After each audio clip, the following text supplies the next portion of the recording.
ahoy and good day once again to ye mateys! I be your totally calm and definitely not stressed DM, Josh the Pirate.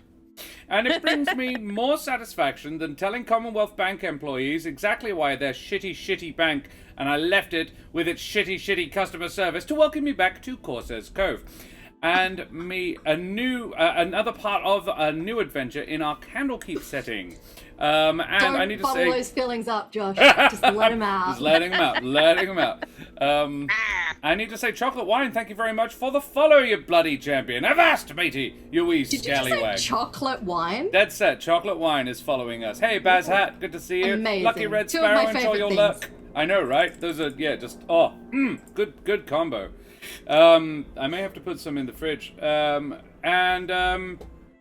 need to, above me, I have my hearty crew. The snowy Sir Terris, the frosty Ardanna, and the chilly Karen Schlink. Wouldn't that be nice?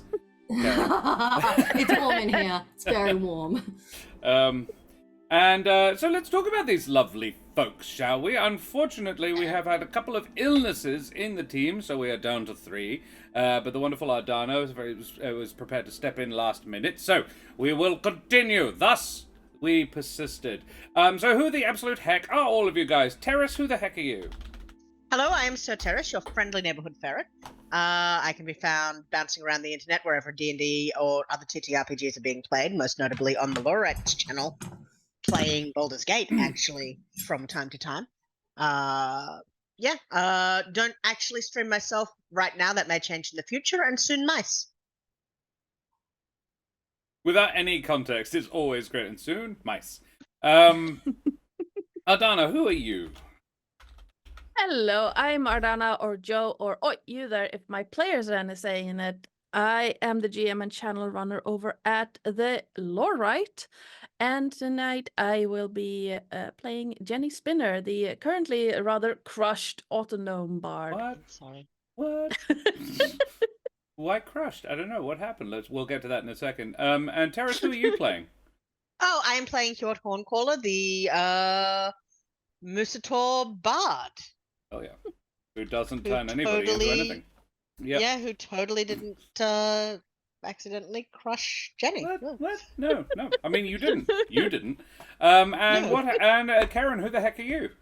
Hi, I am Karen, otherwise known as the Mother of Bunnies. I am a performer, a writer, an internet addict. You can find me here, or you can find me over on Twitter at Mother of Bunnies, and it is Twitter. I refuse to call it anything else. I agree. Thank you. You can also follow my Bella Sculptor ego, Miss Lola Moore, over on the Instagrams, or you can listen to my dulcet tones on the D&D podcast, There Be Dragons, available via your preferred podcasting platform. And Mesdames et Messieurs. Oh, and I am playing Holly Sprinkles, Thank you. an astral druid who turns into cute, wintry animals made of starlight, because why the heck not? That's, I mean, Karen, if you move Miss Lola Moore over to Twitter, it could be X-rated. That's true. Alex Jones is now allowed back on Twitter because we all missed him. Why? And Mesdames et Messieurs, Damen und Herren, and beings of indeterminate gender persuasion, I be Josh the Pirate. You can find me here on my channel, Corsair's Cove, where I run D&D and other RPG-related games with me lovely wife, Karen, the Mother of Bunnies, and all my splendid friends. Our politics was showing just a little bit there. Lucky Red Sparrow actually snorted at that. There you go. All right, good. Well, Karen, could you tell me about the Ukraine, please? I can. You may have heard about the situation in Ukraine over the last year or so. Short version, it's not good. So if you have some spare pennies rattling around your digital wallet, we do encourage you to donate them to the Emergency Action Appeal. This is a conglomerate of Australian not-for-profits and charities that are specifically supporting Ukrainian refugees, of which there are sadly many. So if you can, click on the link. You can either just donate generally, or you can specify which charity, not-for-profit, branch you would like your donation to go to. Splendid, thank you very much. I must also remind our great, golden, and possibly even glistening audience to please like, follow, and subscribe to all the things, you bloody champions. We have all the exclamation mark socials. We have a YouTube, which is fully up to date because I'm good at that.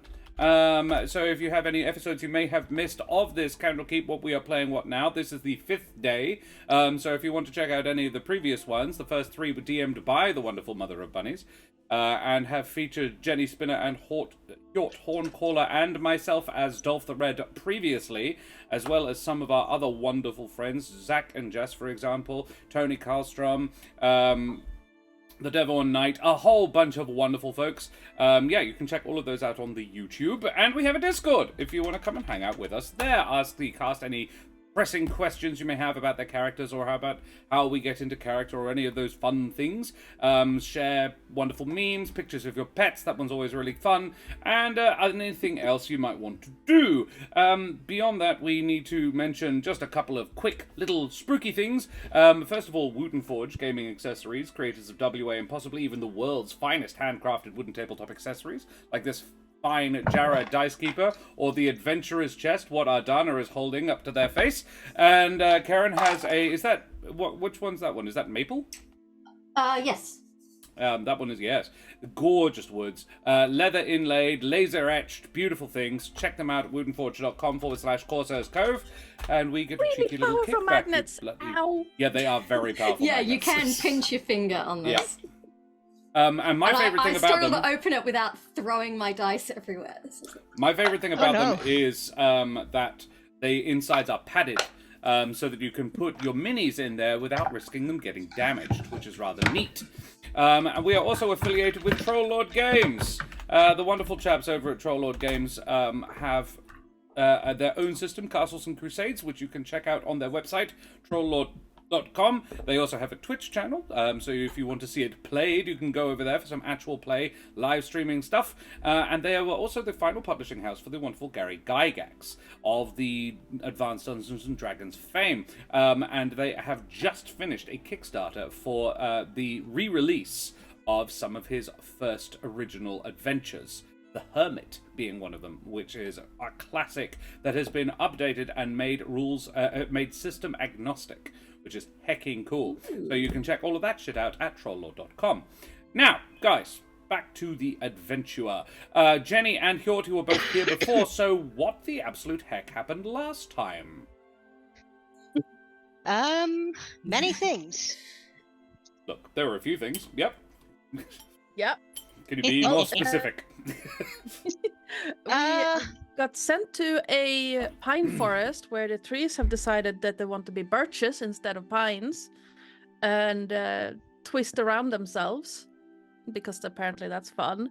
And it's inhabited by some really weird beasts. Yes. Apparently there's now a wizard living there who likes to mix and match beasts together. We were told about this at a lovely little crossroad tavern where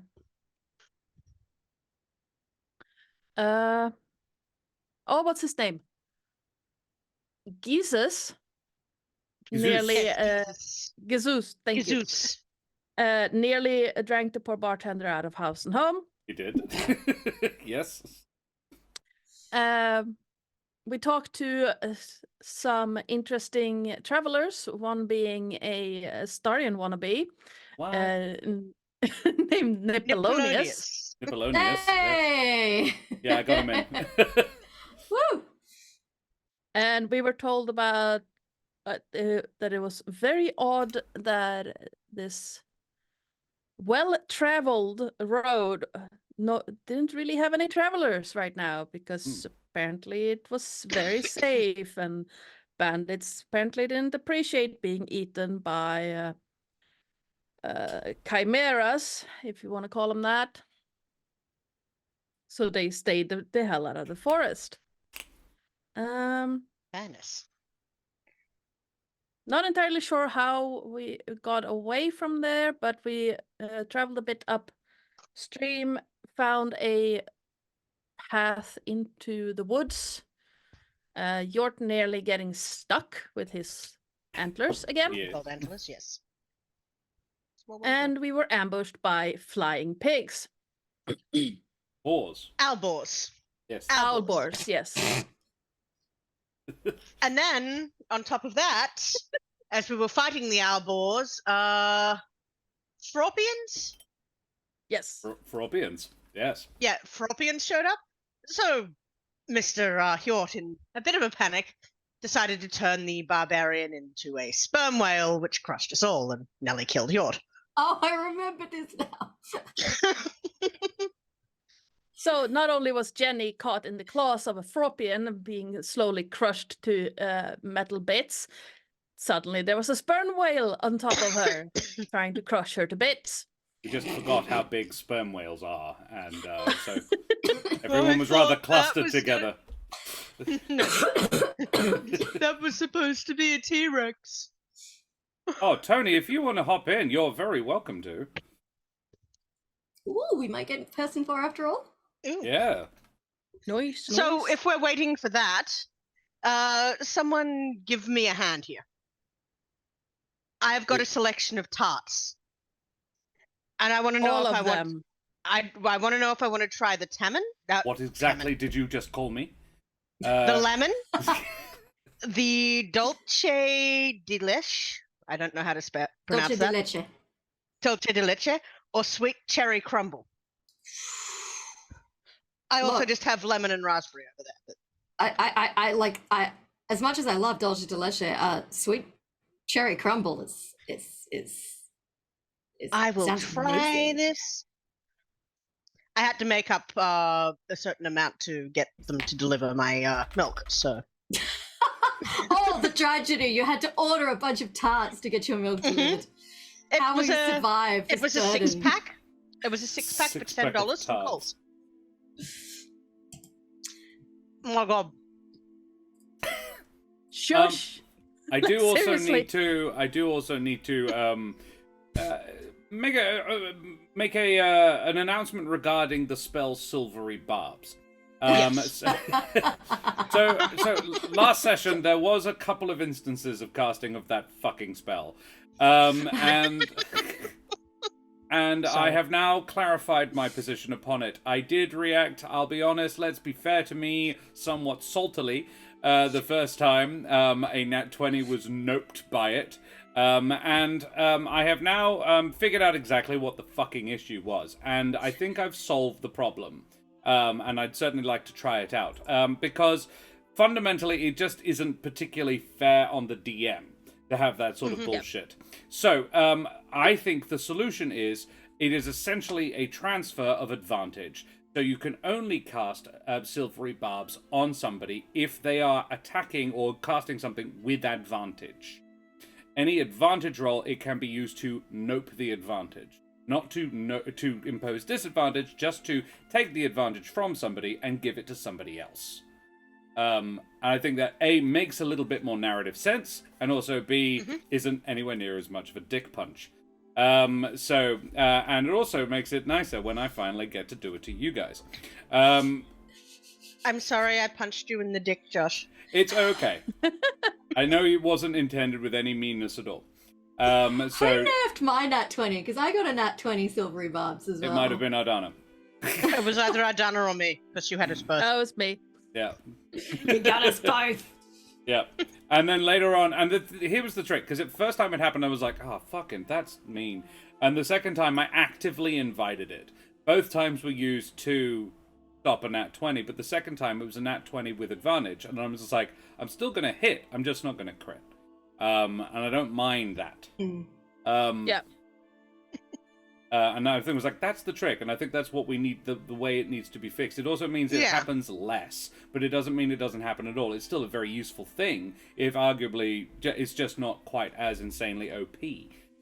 So I think that, I hope that will fix it, because I don't have a problem with the spell itself. And I've heard the argument sort of like, dickish. it's the thing is, I was like, I don't see the difference between it and Counterspell. I'm like, well, the fundamental difference is that Counterspell's a 3rd level spell.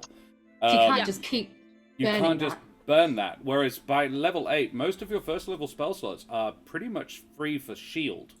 That's all I really use them for. Like in Baldur's Gate, when you're level 12, first and possibly even 2nd level spell slots, they're really just for shield. Anyway, true, friends, can apologize for an unintended punch and still remain friends. Exactly, yes. True friends can apologize for that. Exactly, it is respect. And this is it. Like, Terris also utterly redeemed themselves by turning one of the other members of the party into a sperm whale. Thus making the combat A, shorter, B, more funny. I honestly just wanted to see what would happen. Well, now I'm you a know. Chaos Gremlin. And knowing is half Well, we the know battle. now. Do know now. We have the icy Tony Karlstrom. Hey, Tony, how are you, Hey. mate? Yeah, I was just I'm going to handle this. Just woken up by a sound from my mobile and didn't have my glasses, fumbled around. And can you play tonight? And I checked the clock and oops. Well, here I am. I'm dying at the sperm whale. Yes, it is. Well, the funny so was thing, Jenny. the best thing, Lucky Red Sparrow, is actually, well, the person who died from the sperm whale was the person who cast the spell in the first place. So the barbarian was a sperm whale for 3 seconds. Yeah. Yeah, like, Yep. yeah. Oh. We had the wall of expanding flesh, and then immediately retracted again, and the barbarian is now lying flat on his back in a puddle of Fraupian. Yes. And I had chat roll for the damage because I was like, I'm not taking responsibility for this one. And it was about as it was max, really. It was maxed out. I was just like, okay, it'll be a D. I'll get them to roll a D10. If it's over 6, that's how many D10s I roll. And if it's under 10, if it's over 5, it'll be that's how many D10s I roll for the damage. And if it's 5, or under, it'll be that many times 10.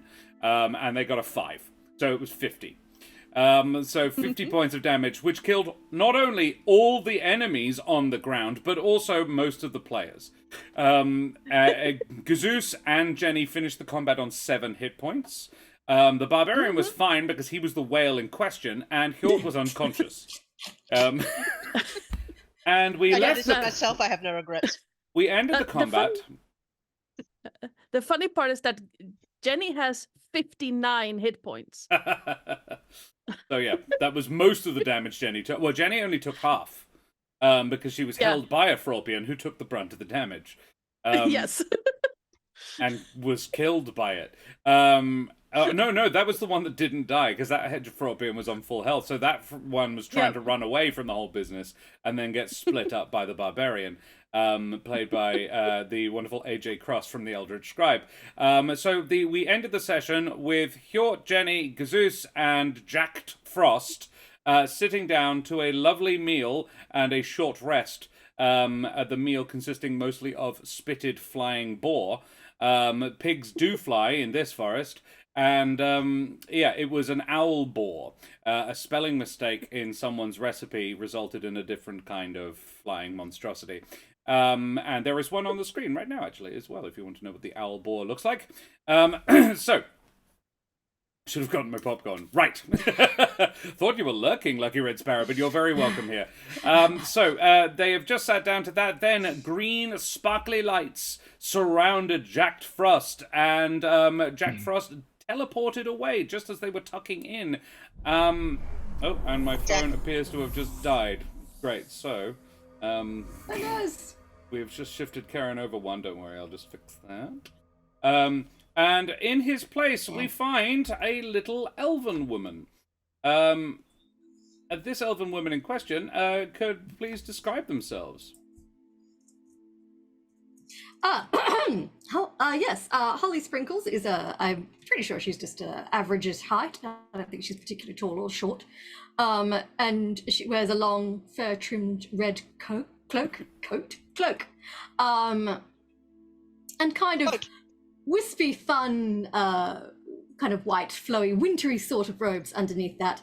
And she has a little bit of nature detritus kind of caught up in her hair a little bit.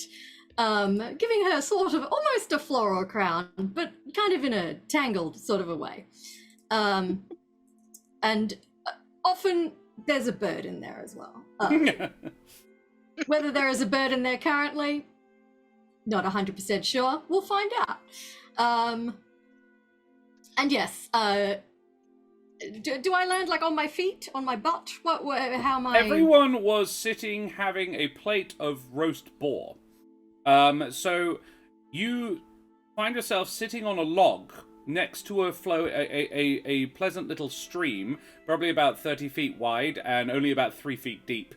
There is a little fire pit has been sort of prepared, and a half of a boar with both of its front legs missing, but what appear to be giant turkey wings in their place, trussed up on the thing, slowly turning, and you find yourself sitting on this log with a plate of roasted meat on your lap that has had one bite taken out of it. And everybody else is just sitting down to tuck in. You see across from you Hjort, who is looking like he's just had a really rough afternoon. Jenny, who looks like she's had a bad encounter with a steamroller. And Gazus, who is turning the spit, his giant cupboard armoire, to one side, where he is probably pulling out spices to season this boar. That is the situation you find yourself in. Oh! Evening? Did I get here just in time for dinner? Oh, actually, I apologize. I have a thing. So, mateys, may your foes prove to be nutritious and delicious when spit roasted, and all your polymorph spells transform the recipient into the intended prehistoric reptile, as we head tremulously at first, and then with mounting heat and passion into the Candlekeep. I didn't write it to not fucking say it. So after that splendid and very necessary introduction, I go, Yep. oh, did I just get here in time for dinner? Lunch, yes.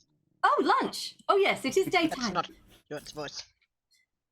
Hello. Good. Lunch. Oh, Jenny, are you all right? I think so. Yeah, he's being a little bit weird. He kind of dropped a whale on us. Oh, do you need healing? It was supposed to be a Tyrannosaurus. I'm sorry. Let me check. Ow. Bear in mind, you do have between you 2 songs of rest. So if Yes. you've just had a short rest, there should be a fair amount of feeling better going around. And yeah, you just I had... think Hjort has been playing some silly song about a frog in a hole in the bottom of the sea.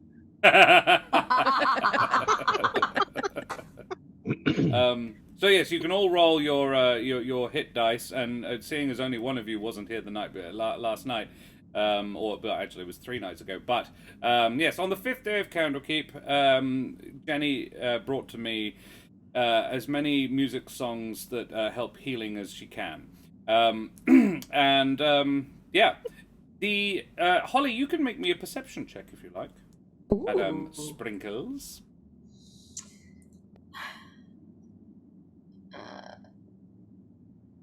Perception. Oh, why can't I see perception? There we go. Going blind over here. That is a 19. 19. Because I am super perceptive. You are rather. So yes, you find your friends in a small clearing in the Tanglepine Forest, bisected by a shallow river and the site of a recent battle, the victors of which are currently having a post-slaughter feast and recovering some hit points. They have been tasked with finding a missing shipment of books bound for the Candlekeep, but all they have found so far are strangely mutated monstrosities and some skeletons missing some important appendages. Perception, you find, you notice where, just having a look around, which I imagine you do to get your bearings, this river is oddly straight. Most rivers, do a little bit of meandering. This one, no, it's pretty much straight. And on the far bank, you can see tracks. There are also some around you. At first, it doesn't strike you as particularly odd. There was a fight here, quite clearly. There is several piles of viscera and at least a couple of boars that have feathers and wings. Very strange. Like, you definitely recognize 2 distinct animals that involved in both parts. The piles of viscera, it's harder to determine what they were. It looks like bits of bug carapace, but there's definitely a frog's leg sticking out as well. You also notice a pile of bones that would seem to be humanoid in nature, muddled in with some metal, like very clean bits of metal. Sort of a belt buckle, a couple of bits of armor, stuff like that. And I have a quick question. Hjort, you Yes. found a bag of coins. You Yes. found a pouch of, it was 128 gold pieces. What did you do with it? Are you just hanging on to it, or are you going to split Right it now, evenly? I Or think. Do these? Does this bag have like a drawstring or something? yeah, it is a chainmail bag, but it does have a Oh, right. drawstring. So he's probably hung it on one of the tines of his antlers for safekeeping.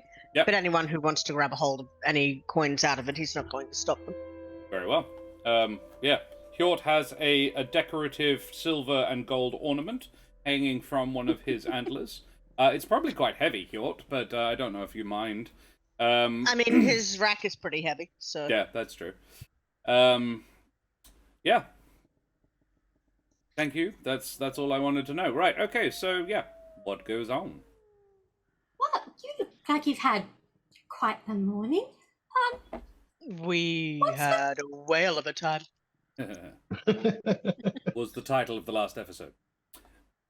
What's with the weird piles of viscera? I can't quite tell what Mad. animal that was. Mad biomancer. Name of Francis and Stein, I believe. So the frog leg was connected to one of the insecty things? The frog legs connected to the scorpion. Okay. Yes. Well, it seems that whoever this Dr. Stein is, he likes to combine things that probably shouldn't be combined. You could say that. Right. Could I examine more closely the meat in my on my Yeah. plate? Yeah, you absolutely can. Survival or nature, whichever's better. Or unless medicine. Medicine could work as well. But this is the Survival other and medicine white are the meat. same. The other white meat. I got a 10. A 10. What are you examining it for? Does it look safe to eat? Yes. It actually looks very well cooked. It smells Oh, really excellent. good. Tastes really good too. I will have a nibble. They've probably been sitting here for a couple of hours. It takes more than a single hour to cook a roast boar. But yeah, it's been properly done. Jesus did not rush it. Jesus, I'm going to go out there and assume that you actually used your beer as a batter. Oh, absolutely. So this is beer battered yes. boar. I will actually tell you what, because I'm feeling kind, I will let you all roll an extra d6 of temporary hit points for the quality of your snack. Snack. Nice. I got 4. I'm like, 5, 6, 4, Oh, I hate it. What has he done to it? It's amazing. 1. and 1 for Hjort. That's I've already got 3 temp hit points, so I'll Yeah, just not. just keep the 3. Fair enough. Jenny, well, she doesn't need to eat, but you know, she still She has she can, and she still has functioning, you know, olfactory system, so probably smells really good. Mm.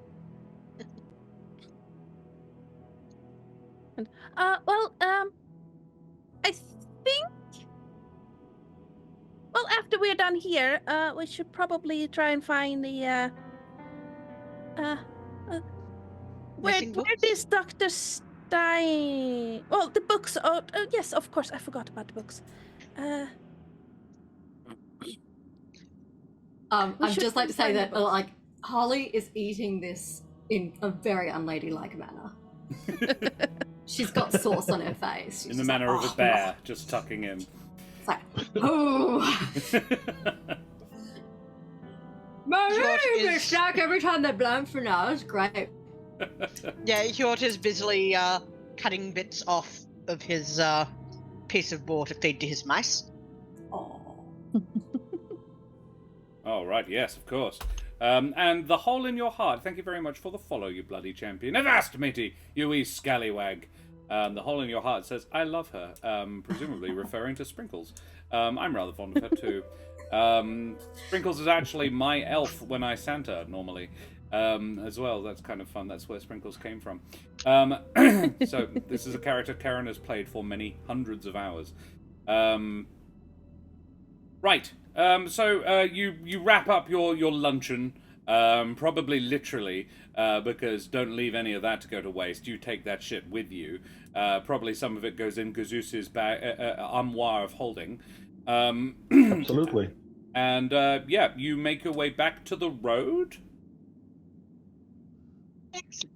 You are camping in a forest that you know to be infested with monstrosities, though I assume you're counting on the fact that all the local monstrosities have been put off by the murder of their fellows, and leaving you be, I suppose.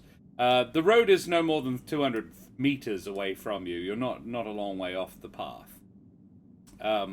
And the path that runs through the Tangle Pines is a well-traveled and, generally speaking, exceptionally safe trade route. And it is odd that it has... Yeah, losing caravans on it is almost unheard of for the last sort of 50 years or so. So yeah, when the Candlekeep shipment went missing, you guys were sent. So heading back to the road, which direction are you heading? The way you were heading before? Generally northwards, away from the tavern that you stopped at earlier, or are you heading back the ways of the tavern? Were we heading back to the road, or were we trying to find the lair of Dr.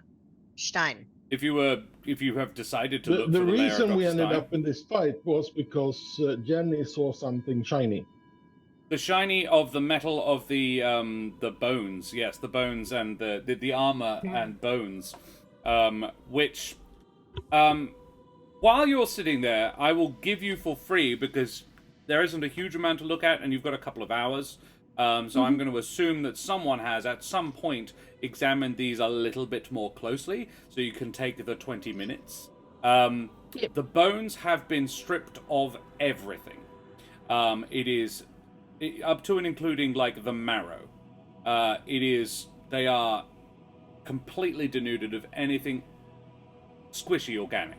I mean, bone is organic itself, but other than the bone itself, everything is gone. Sinew, cartilage, everything's gone.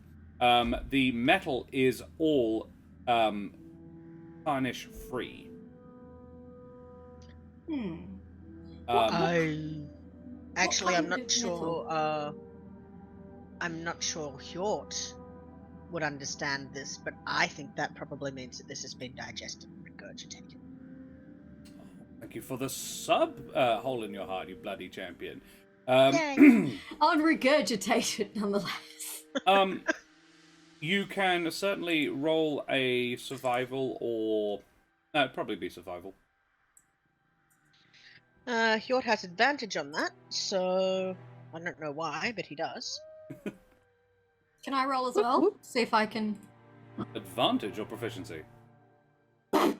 I had a 7, so. A 13. Hjort, you know a little of metalwork, and to get steel and the bits that you would make armor out of completely tarnish free, as if out of the blacksmiths yesterday, probably acid. Ooh. Coupled Acid with the like fact acid. that, I will remind you, these skeletons are all missing all the bones from beneath their knees. It is very odd. Can we tell what type of metal it is? All, yes. Mostly steel, some iron, a few bits and pieces of bronze and brass. But mostly, yeah, it's armor is a good portion of what's been left. I don't like this. The knee bones aren't connected to anything anyway, but yeah. Can I take a smaller one? Bone? Or, Yeah. Yeah? You can? Yeah, just You in have a case bone it to proves pick. useful later, I just would like to find a smaller bone. Yeah. There is... Actually, So you Can don't I have a bone to do- pick, you need to pick a bone. Got it. Pick which can bone I you do an want. Arcana check on these? You may. Absolutely. Interesting. See if I can roll decently.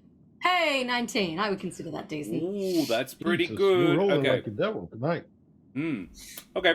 Better than 7 anyway. Yes. 19. The bones and armor themselves, not magical. There was a magical dagger in there. Jenny picked it up. And if asked, Jenny, I'm sure, would show. Jenny yeah, now has definitely. it as a sort of switch army wrist. And, Yes. It's like one of those wrist blades from Assassin's Creed, that's right, but yes. it's Nice. in her metal arm. But other than that, the bones and metal themselves, not magical. However, the same, basically, it's because you've consumed the owl boar. There is the same kind of general vibe of magic about the owl boar as about this pile.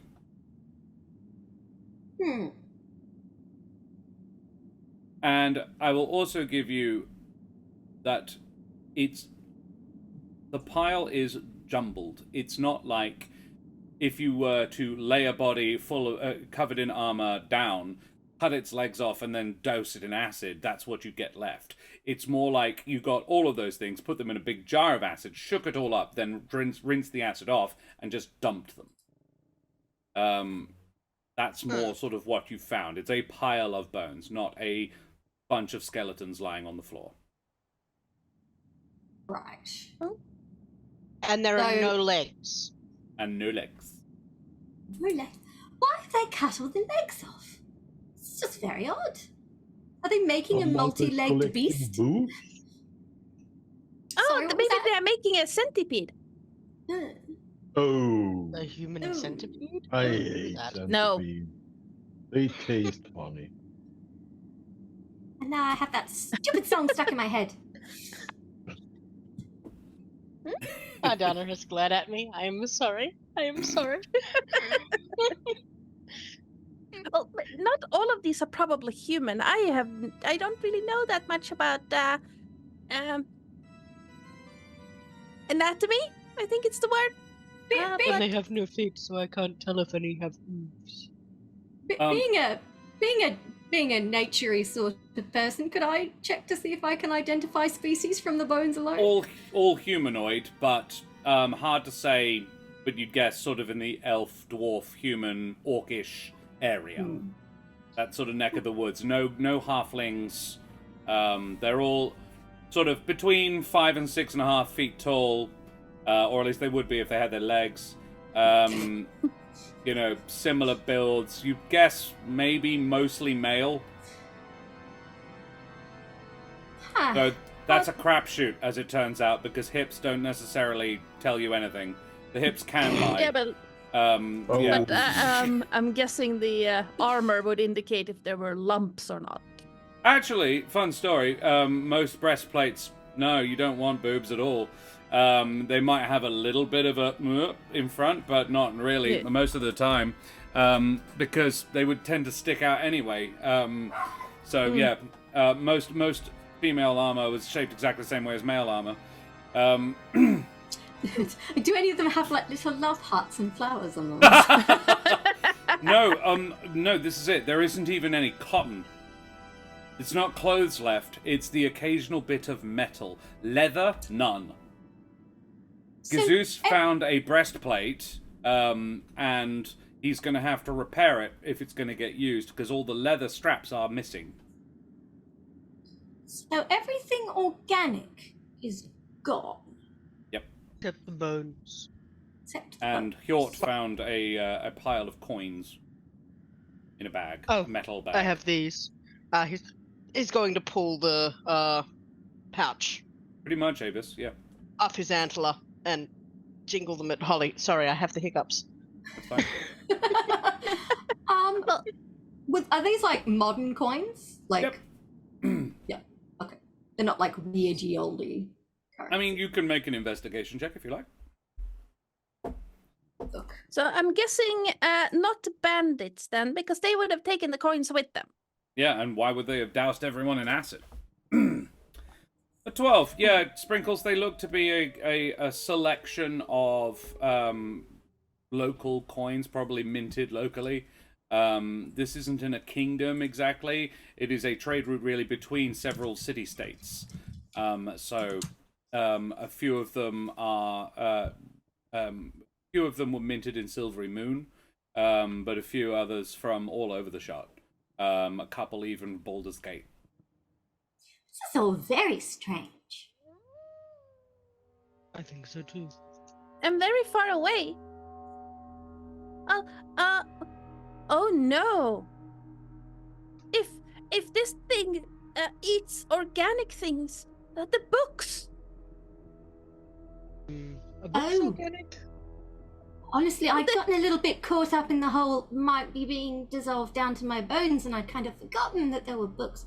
Right. They're leather bound usually. And made of wood. Yeah, Oh. wood pulp and leather. That means they're Jesus. organic. Kind of looks at Hjort. Maybe you should use that spell you had to find stuff. Oh, well, it only works within 1,000 feet. Well, who knows? We might be within 1,000 feet of them. I can certainly try. 1,000 feet, 300 meters. Okay.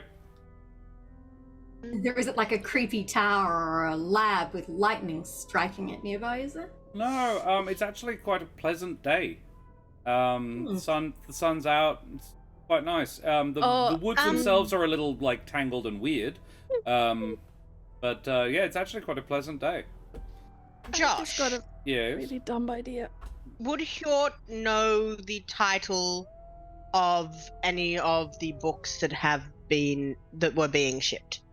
No, but I would allow not specifically, I don't think, but I would allow a generalized idea, like if Hjort was looking for a large pile of books.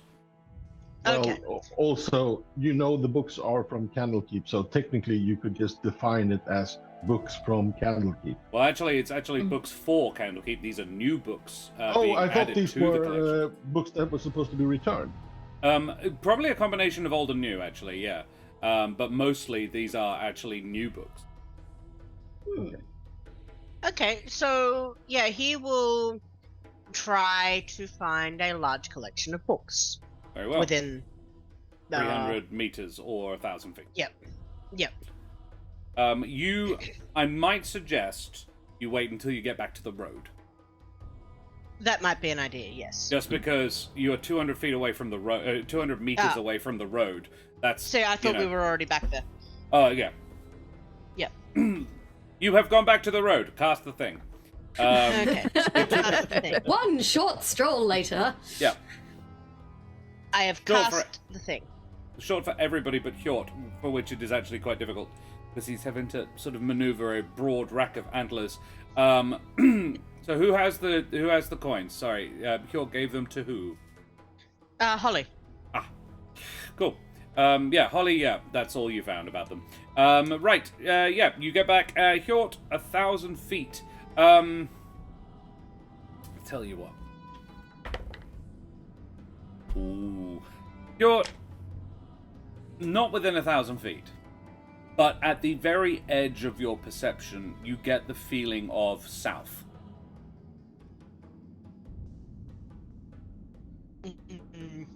So I think this that's works, pretty fellas. much back to the tavern. The hole in your heart, Josh, is terrifying. 10 out of 10. I mean, What you guys can't hear is the music I'm playing, which is not happy, sun is shining music. Oh, No, the player is not working for yeah. Yeah. me at all. Don't stress. I have travel music on. The music is so ominous. What? I'm using my the Midnight of Madness playlist, so this is Ooh. Strahd-esque music. All right, so you head back to the road, and yeah, sure, you can sense a large quantity of books, basically back the way you came. At Yeah, the very edge, well beyond 1,000 feet. You would guess at least twice that. Yeah, so he's just going to point in that direction. Just, maybe this way. Oh, okay. Hey, Psycho. Eh. So you head back that way. Yes. Yeah. So I think as we Holly walk has along, no concept of where we have or haven't been, so she's just like, oh, if you say that way, we're going that way. Yeah. as we are walking, you from time to time hear a clink and a pop as Jenny's just pushing the dents out of herself. Aw. I'm sorry. Every In time he fairness, hears one of those, yeah. he's just, I'm sorry. In fairness, at least half of them were inflected by a crab. Well, scorpion frog, which is essentially a crab. Yeah, the Um, pincers were just like crushing her. So yeah, half of those are from just undenting her midsection from pincers. Cool. he still apologizes every time. Yeah. Can you all make me perception checks, please? As you meander back along the road. I can while devouring my second tart. A very unholy 22. 20. 20, a 22, oof, 18. 18, Also, and a look at us all. 22. Being Jesus. perceptive. Please, Yeah. please let us avoid combat today because all our good rolls are just Okay. been used up. Yeah, exactly. Walking along the road, your sense is heightened now that you're sort of a little bit more aware of what may be lurking within the forest. Keeping your eyes peeled on either side of the road, you notice Holly and Hjort notice something rustling through the underbrush on the right-hand side of the road. It's hard to say exactly what, but there's definitely something moving alongside the road, sort of pacing you. And Show I imagine yourself before I tear Gazoos. you apart. There you are. Gazoos picks up on it no less than a dozen seconds later. Okay. How wide is this road that we're traveling on? Wide enough for two carts to pass comfortably without any trouble, so probably 40 feet wide. And then there is a little lip. I remember describing the sort of the little lump of just dirt and stuff covered in grass on either side before the trees really begin. And you would have emerged from the trick was you followed a path which was actually a pathway through the bushes that looked like something had been pushed through that berm. About 30 feet wide, had just carved its way straight through that. And then disappeared into the trees. This thing is nowhere near that large. And when Hjort says, "Come out or now before I tear you apart," a rather strange figure emerges from the forest. This is, I want to be clear, less than sort of 20 seconds after you start walking, you notice this. Like, it's when you start walking after the locate object has been cast. You start going back that way, and then you notice there is something moving along beside you. A human man, by the looks of him. Though That was not what I was expecting. yeah, well, it does get weirder. Though he is wearing a mechanical suit of some sort, constructed of brass and a strange metallic green stone, on top of which is a somber suit complete with tailcoat. Around his neck, a glass fishbowl helmet encases his head. though a speaker grill obscures his mouth and a monocle is affixed to the outside of it over his right eye. A top hat is balanced precariously on the top, and a cane is held jauntily in his left hand. The suit is badly in need of laundering.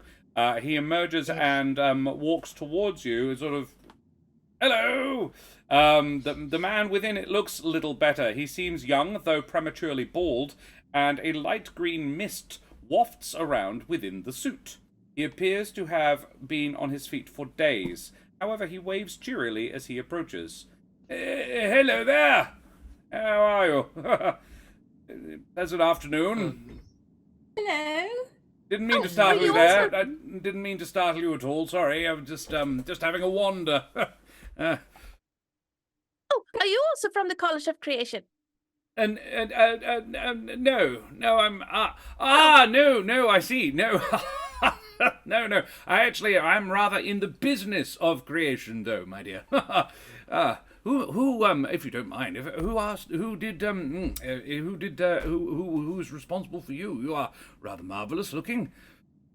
Oh, quite, thank you. No, her name was Susan. Unfortunately, she's not how did they put it? Live? Well, technically, I'm also alive, but I'm not really alive. I think yes. Her friend said that she put down her tools about Not a year practicing. ago now. Not practicing. I see. Well, I see. indefinitely. Oh, that's a shame. That's a shame. Well, pleasant afternoon to you. I was just wondering. I didn't want to startle anybody. I was. You haven't happened to have seen a wizard tower around, have you? No. Blast. Oh, as we are in the business of asking questions, have you seen a cart filled with books? Not recently, no. I'm afraid not. I can't help you out there. Well, look. I tell you what. If any of you have any magic or anything like that, if you do happen upon a wizard tower, if you would shoot something up into the sky and make a big bang or something like a fire blast or something like that, and I will repay the favor if I happen upon a cart full of books. I'll head the opposite direction. We'll diffuse our efforts somewhat. If that works for you. Yes, my dear? Yes. What? What is that contraption you're wearing? Exactly what I was going to ask. That is a very unusual suit. Terribly rude of me, actually. We should introduce properly. Dr. Stein, at your service. And he bows very, very smartly. He clicks his button. He clicks his heels together, and the shoes are what's the? I'm thinking with the buckle on the front, the little black leather with the buckle on the front, that style of shoe, and there is leggings over, sort of like white leggings over the lower calf. However, they're clearly mechanical. They're quite bulky and oddly shaped.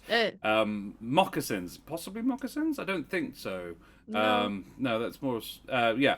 Anyway, he bows politely. And who do I have the charm, the pleasure of meeting this afternoon? I'm your horncaller of Candlekeep. And these are my companions, also of Candlekeep. Well, I see. Well, it's splendid, marvelous to meet you, Mr. Horncaller. Pleasure, and you, my dear. I should just quickly welcome the Lost Archives of raiding. How jolly splendid of you! Thank you, Owen. You excellent individual. Thank you so much for joining us. Throw your favorite raider modes up in chat, guys. Tell us how your game went. We had the wonderful pleasure of playing with one of your players last week, did we not, Karen? The wonderful Devon Knight was playing over on the Lost Archives today, and we had him last time. He's a bloody champion. So, guys, thank you so much for joining us. If you guys want to have some more amazing TTRPG content in your life, you could do far worse, then check out the Lost Archives. And little better, I'll be honest.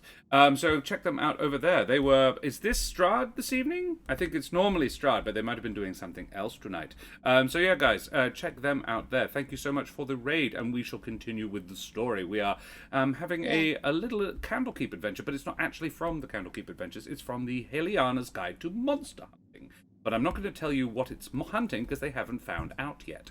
They have just met the wonderful Dr. Francis Nikolai Stein, a famed biomancer. Has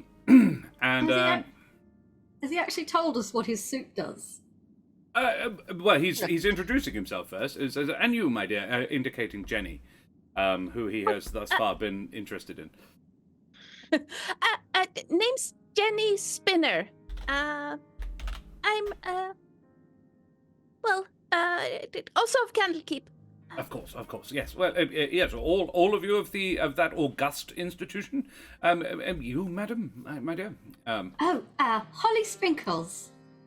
Ah, Fascinated by the green. It's mostly a life support system. I'll be honest. I have a life extension, that sort of thing. It's a bit of I'm an inventor, and among other things, and you, good sir. As he turns to Jesus. Jesus kind of looks down at this funny-looking little man, and I am Jesus of the Whitecap clan. I also work sometimes for the Candlekeep. Well, a pleasure to meet you as well, sir. Well, yes, but the suit is, yes, as I say, a trifle, a thing that I put together. It essentially, it's when one travels as much as I do, it is safer to keep your own biosphere around you rather than inhaling any sort of harmful bits and pieces that one might find.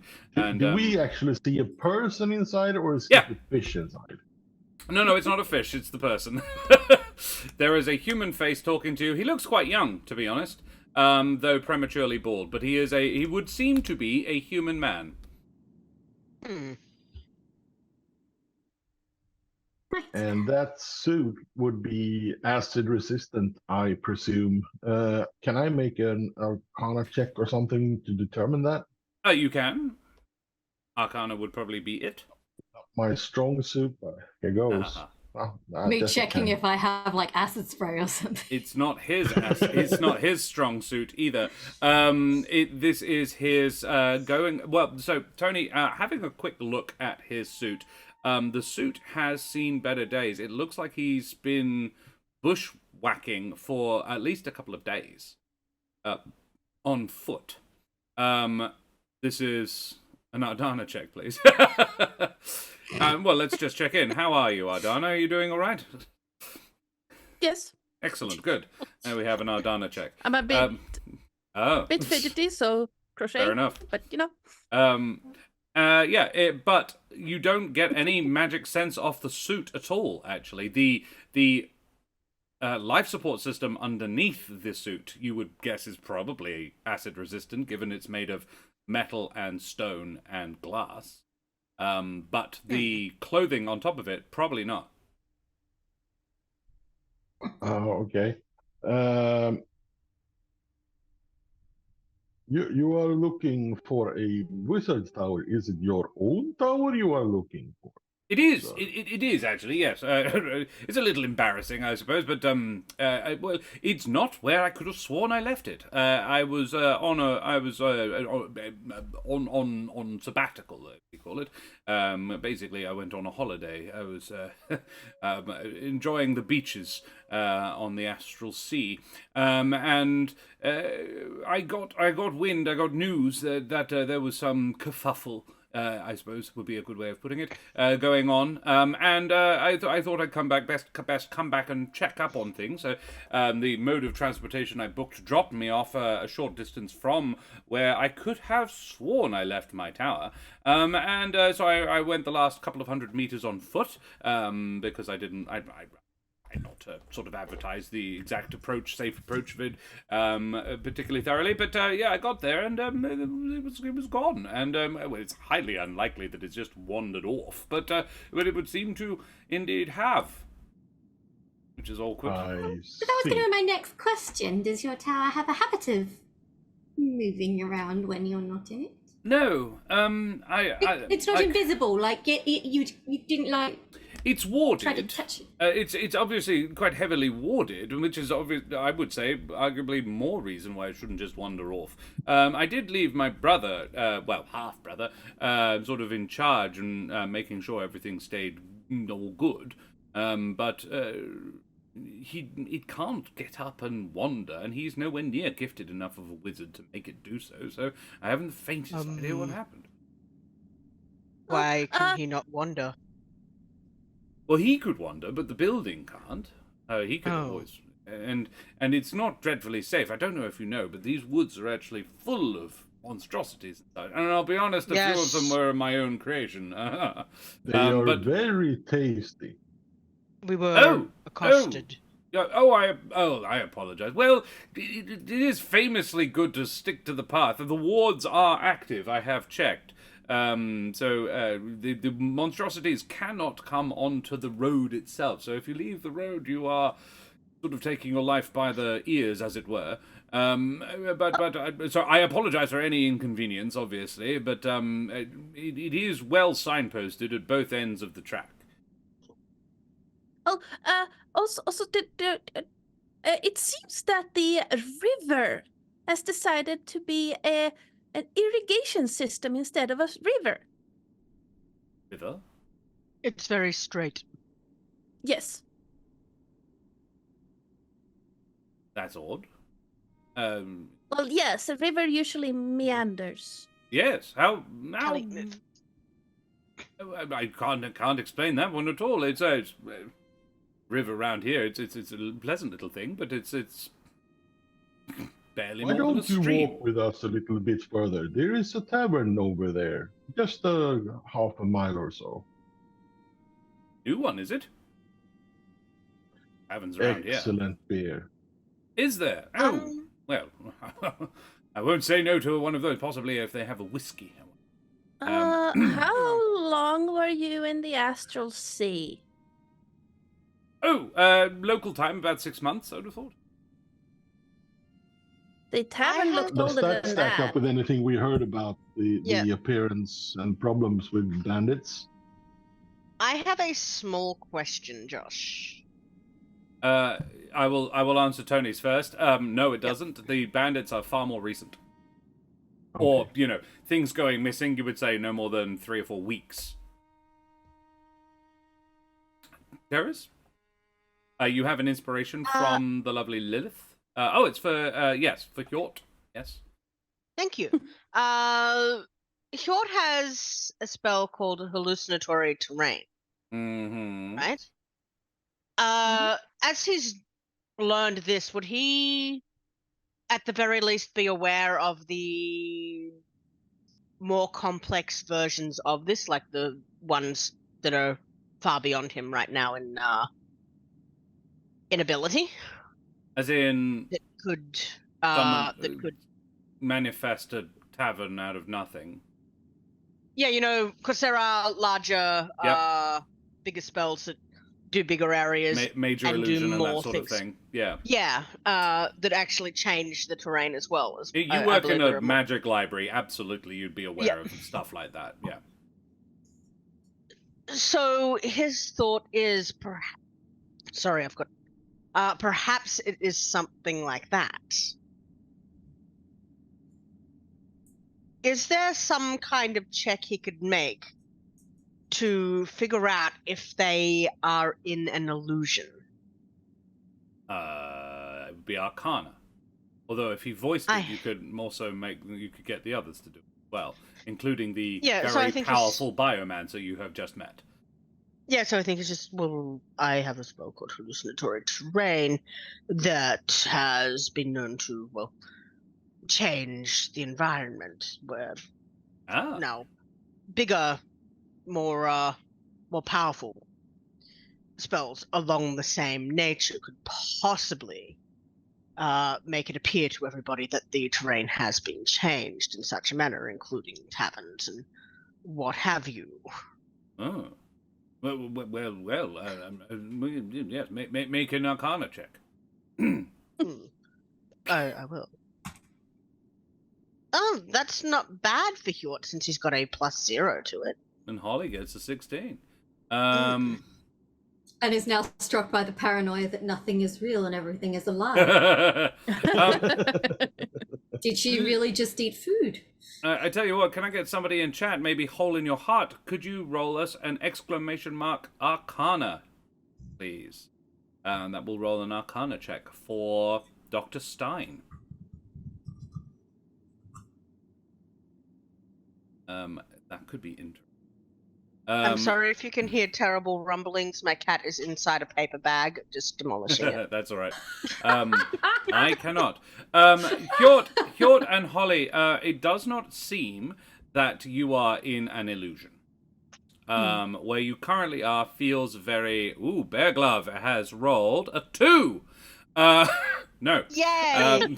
Even with his fairly sizable Arcana advantage, I am going to say that Dr. Stein does not detect that you are in an illusion either. He clearly he goes still, and from one shoulder emerges a little radar dish, a little satellite dish that sort of does a beep beep beep beep beep beep beep beep beep beep beep beep beep beep, and then retracts back in, sort of back into his shoulder. He says, "No, I don't think so. Good thought. Awfully good thought. Very, very good thoughts on it. But I don't think so.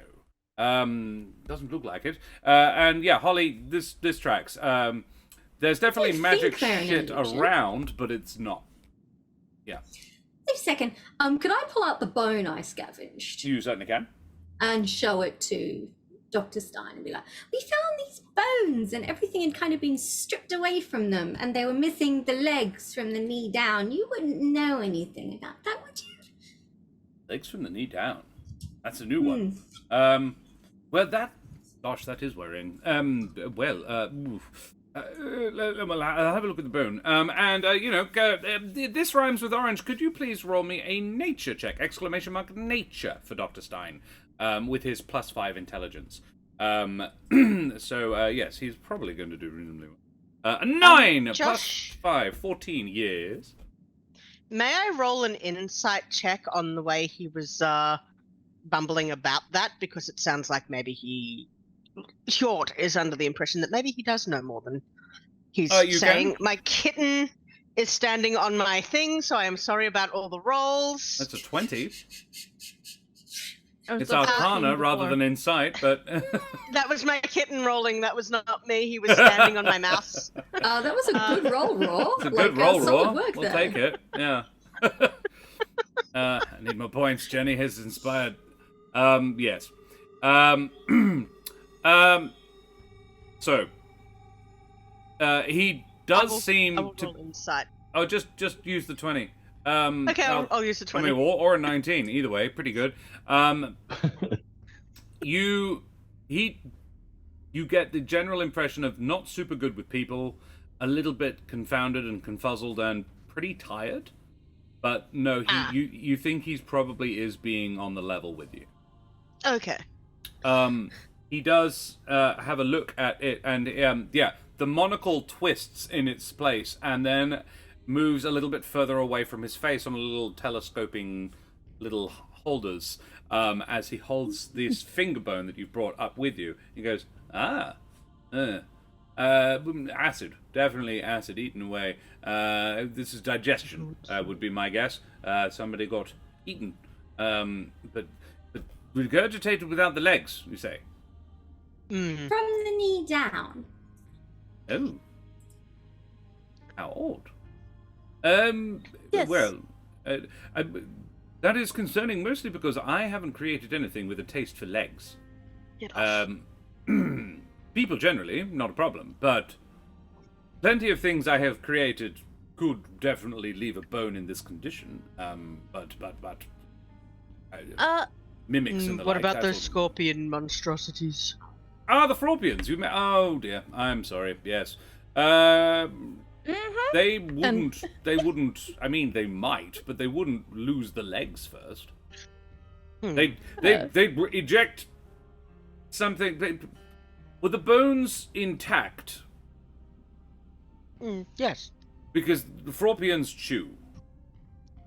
I know. Ah, yes. Ah, well. Are you 100? Jenny's gonna pop another. Jenny, are you back to 100% hit points? No, I'm halfway. He is going to cast mending on you. Okay. Yay! I get another D8. Yeah, I take a D8 from him.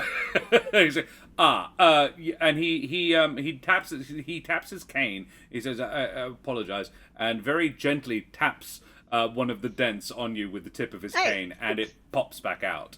He said, my apologies. Awfully sorry. And it damaged such an attractive person as well. Wait, I have the mending cantrip as well. Oh, so do I. Just anytime, popping out the dents. Yeah, mending on autonomes actually lets Heals. me roll my Hit dice. hit dice. Is there a reason For you haven't healing. just healed yourself back to full? Hit dice. Hit dice. Oh, okay, right, sure. I wasn't sure how many hit dice I had left, so right, I see. I think I have like 3 now. Yeah, Oh. I have 3 hit dice left. Cycle saves the day. Jenny, you have inspiration. Oh, thank you, Cycle. Champion. Everybody's got inspiration now. Everyone is inspired. Yay! Yay! Thank you. Yes, Everything he is said. great. No one is being eaten. And yeah, you do that. Sales Bill, thank you very much for the follow, you bloody champion. Avast, matey, you wee scallywag. Yes, he says, but they absolutely could, but they chew, so I doubt the bones are. I mean, this is a finger bone. This is probably could have gone through, but in what state did you find the bones? We can show you. Tiles! Yes, they couldn't eat more than one person. And they're not exactly the cleanest of creatures. They just pop it wherever. Probably in the water. They tend to be aquatic. Yes, they jumped out of the very straight river after we were assaulted by the flying boars. They're delicious, though. Yeah, they really are. I'm glad you enjoyed them. 2 or 3 generations in, they should be fine to eat. Well, otherwise we're eating something that's been biomantically altered. So, but that was 20 years ago. Now they're definitely down the pipeline somewhat. At this point, they're natural. Those are all natural. I imagine the original specimens have passed away, and quite happily so as well. All natural, 100% organic, homegrown Albor. Yes, exactly. Available at your local specialty butcher. Sprinkle's face be like, what? Yeah. Yes. So yeah, he says, fascinating though this has been, and it was good to see that some of my creations are getting along just fine. I must be getting along to see if I can't locate the source of them. And my house. Well, if you wouldn't mind, I will. If you do manage to locate my tower, I will pay you. 500 gold pieces sound reasonable. I have more than that in my tower. I'm a little bit light at the moment, but we'll have a drink after, possibly. But I shall. I hope the tavern. I mean. Oh, it's fine. This is a very profitable place to set up a tavern, I imagine. So there's a crossroads nearby. I'm surprised there wasn't one there already. Good idea. So yes, well, pleasure meeting you all. Yes, if you see my tower, or actually my brother-in-law, half brother, our mother has a bone to pick with him, and I'm actually rather miffed myself because the tower should not have gone missing. What does he look like? He's quite slender man, older. He's he probably looks about mid-50s, I'd say. Quite a slender chap, yes. Graying and very down on it as well. He wants to look as young as possible. There's this whole thing. Always on at me about it. Beard, about 6 foot, 5'5", 5'10", yes, goes by John Joe. Anyway, I know where he is. you do? Mm-hmm. He owns the tavern. No. Yes. Jesus nearly drank him out of house and home. Sounds like him, yes. Quite a common accent. Yes. Yes. Tavern. John Joe's a wizard. A wizard can't run a tavern? Well, it's just not his style. Last I heard, he was trying to be a lich. That's better? A lich? I mean, I'm a bard and a librarian. And a Librarian? construct. Hey. Enough. Thank you. Well, Okay. if you come with us, you can see for yourself if it's a half brother or just someone with the same name. Yes. It's not a common name. No, it really isn't. But yes. That voice is making me lightheaded again. Well, noted. I shall. Yes. The tower is the more important element. If I can find John Joe, great. But I shall absolutely. Well, But won't he know where the tower is? Yeah, if you can find John Joe, wouldn't you that's just true. be able to give him a good hard shake until he tells you where he put your tower?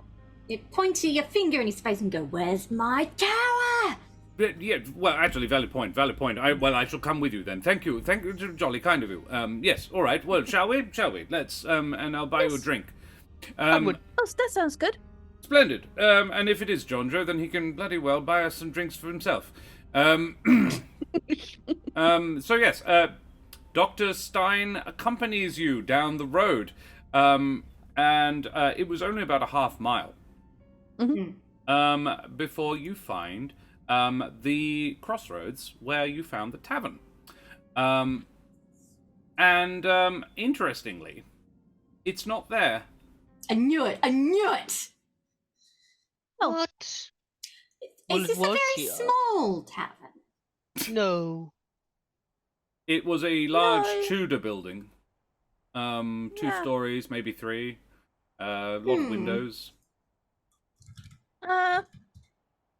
So your tower, was it kind of like a 2-story building that kind of looks like a muffin? No. No. It was a tower. Somewhat around the 15... I'll be honest, it was biomantically altered, so it could be pretty much whatever it wanted to be. But normally clocked in around the sort of 10, 15 story mark. Often, it had quite an organic vibe to it, I suppose. Think coral, that sort of thing. Somewhere between coral and mushroom. Josh, Dreadfully pretty thing, yes? would a tower be considered an object? Yep. Or rather, a tavern be considered an object? Yep. Yeah, he's gonna do it. He's going to stand where he thinks the thing was, And he is going to cast Locate Object to try and find the tavern. The tavern. Very well. You do that. Nothing. Not a dicky bird. Not even at the extended range of your senses. Could I?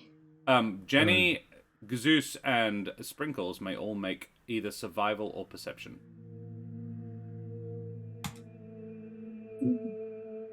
Ooh, 14. 10. 14. Bollocks. Can I do an Arcana check as well? Oh, wow, Jenny. Oh, Whoa! Jenny with the 23. Okay. Gazoos.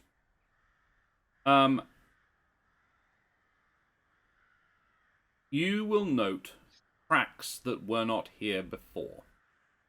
A large, shallow scrape has been carved into the ground as though something was dragged away.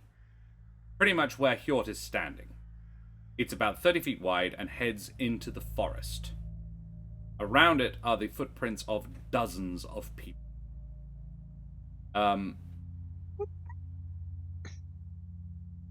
What did Holly want to do? Sorry? I wanted to do an Arcana check to see if, there'd been, a magical event on this location recently. You absolutely may. And 15. 15. A magical event. No, would be the answer. So, if they moved it, they physically dragged it away. Yeah, I'm thinking. This is Tony thinking, not Jesus. I'm thinking Men in Tights when they move the castle. Wait, I didn't catch that probably. The what? Men in tights when they move the castle. Yes. Jenny, you're 23. The footprints are those of a vast array of people. And all the footprints on one side are all right feet. Oh. And all the ones on the other side are left feet. There are dwarf, human, elf, draconic, orcish, gnomish. Some are harder to identify. A couple are the almost circular footprints of elephants. Okay. There are several that are getting hooved. Rincewind chest thing with feet. And the other thing you do notice, Jenny, just within the tree line, you can see another sort of off to one side as well. Where the caravan was parked, the cart that was hauling the fabrics, beyond that, within the tree line, is another. You can see a glimmer of metal. Oh no! Oh no! I'm gonna guess we're gonna start finding pieces of the people we interacted with. Jenny is doing that same thing again, like forming her finger into a magnifying glass and going over the ground and just, oh, I think I found the feet. Well, tracks of the feet. Oh, that's horrible. Oh my goodness. Okay. Oh dear. Oh my. Well. Yeah, it seems like, I think the tavern literally walked away. That shouldn't be possible. It might be possible if they've grafted a bunch of lower legs on it. No. It's a monstrosity. It shouldn't be able to get through the wards. The wards are up. Well, Wait, if you move the Could John Joe be the reason they? I'm Well- lost. John Accent, Joe. sorry, guys. John Joe could get through the wards, but the tower couldn't. Well, the tower is the wards, so. Oh. Yes. I don't like the sound of that you just made. Also, there's a glimmer of something metallic in the forest where our friends parked their carts. And I don't really like that. If you want to roll investigation checks, you can. I do. It's just Come within on, the tree let's line go. as well. It's not like going into the forest. Hey, 18. 18. I would like to help someone else. Mark? rather than investigate myself. Maybe help Holly or Gazoos. Yeah, I'm good. I will help Holly. Very well. Thank you. Does that mean to roll with again. advantage or? Yes, yeah. Yeah. Roll again. Yeah, I have. Hey, that's better. 21. 21. Yeah, your suspicions are confirmed. Within the tree line are the skeletons of a pair of horses and 3 humanoids, amongst the wreckage of a cart. Again, the metal is pristine and untarnished. Holly, you actually find a +1 halberd. Oh. Oh no. You Was recognize one of it. your friends carrying this? It's Well- Marcus's, Oh. Oh the broody human boy. Okay, yeah. There Those was a poor there was a human horses. boy there who was really really fond of his halberd. All of and the I'll, like, put skeletons it are back missing down. their legs. Those Okay. poor horses. Does anyone have experience? Right, a single hair is like blowing in my face, and has anyone encountered a monstrosity that likes to pick up extra legs before? Is that ringing any bells in anyone's history checks, perhaps? History check if you like. Go Not for mine. it. Yep. Not 5. yours. Nope, never heard of it. Give me a moment. Jenny's just patting Yort on the hip. Just there. Yeah, give me a moment. Let me see. I know. Nope. I rolled a 19. Your this I'm sorry, even a 19, you've never heard of anything like this before. Those paws. Stein says this is my friends, I must leave you. I have contacts. This could well be a larger problem. However, if you find the thing, whatever this is, and you need help, here. And he holds out a bracelet. This is the blob of biomatter bangle. It is a small bracelet on a gold chain and a lump of softly glowing blue goo, veined with purple that pulses gently, set into the. It's like a friendship bracelet. No, like a charm bracelet, and one of the charms is this little blob of blue goo. That sort of just quite slowly, quite leisurely, he says, if you hold this and press the little blue lump for 10, 15 seconds, I shall it keys to, and he taps a little bit on his armor just over his chest that pings open, and you see within a larger version of the same thing, gently pulsing. And he says it keys to that. It's a power source, and I shall immediately teleport straight to you, and I shall assist in whatever way I can. I am a wizard of some repute and capacity. I've invented a school, actually, a new wizard school, biomancy. You've already seen some of the products of it. Look, if you can solve, I am rather charged to maintain the balance of everything going on in the Tangle Pines. It's sort of it's the only reason the local nobility allow me to practice here. So it's very much my job, as it were, to keep this area safe. So I will pay you to assist me with this. 500 gold pieces, as stated, and I will also any spellcaster wizard among you. I'm happy to teach a spell of my biomantic lore for free, as payment. If that sounds reasonable. Well, right now we don't have a wizard, but I'm sure the Candlekeep would love a copy of a spell that you have created. Well, yes, that sounds very reasonable, very, very reasonable indeed. Yes, all right. Well, yes. Here is the doodad, and yes, if you encounter either my tower or my brother or this thing and you need help, give me a shout. I'm going to make some inquiries.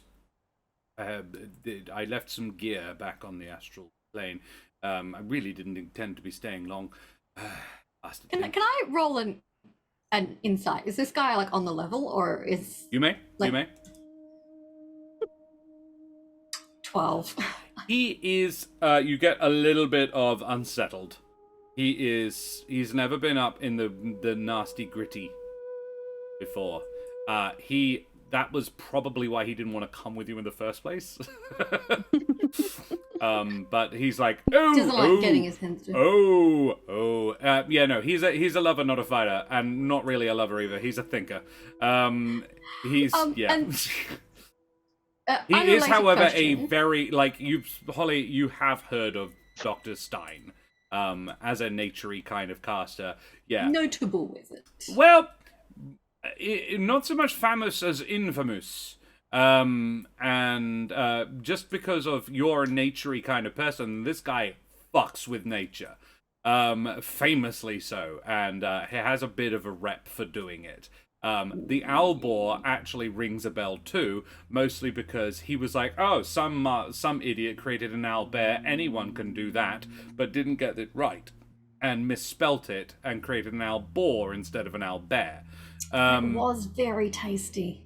Oh, delicious and brutal, vicious things. So he says, well, a pleasure to you. Have a pleasant afternoon. Best of luck. And yes, shoot me if beep. And he teleports away. The drag mark of the tavern walking itself away, is that followable? Probably. With Jenny's 23, yes. Yeah, Jenny is, after we find the remains, Jenny is once again just like 90-degree angle, eyes on the ground, just. Sprinkles, what's your AC? 16. No reason. 16, you say? I just got a dirty 20 on a survival check to kind of assess the trackability of the Dirty tracks. 20. So, Sprinkles, you get, where did you put that bag of coins? It will be in the pocket of my robes. Then on your hip, you are bitten. You son of a What? And cracker! you take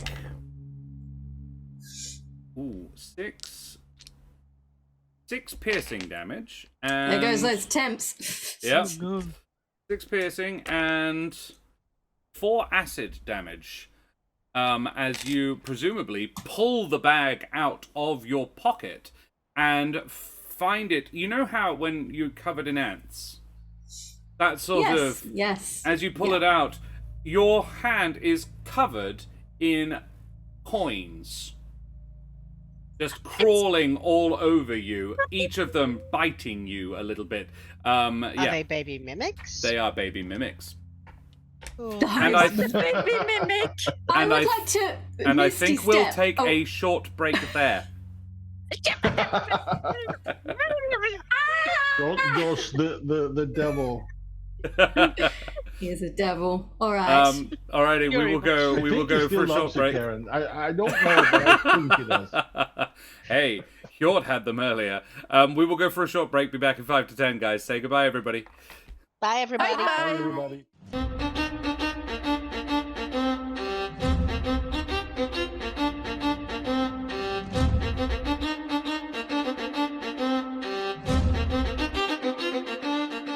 Fast ahoy and g'day, mateys. We be back. Avis, thank you very much for the biddies, you bloody champion. Guys, we are... I'm going to ask you to roll initiative, please. Because, yeah, you're being attacked by something. You're not sure necessarily entirely what. Though it does look rather like tiny mimics. Which is a different kind of board game that you don't want to get your children at Christmas. Hungry hippos and tiny mimics. I just realized I was muted, which is why no one was responding when I talked. Sorry, Karen. Oh, just hated No, you. it's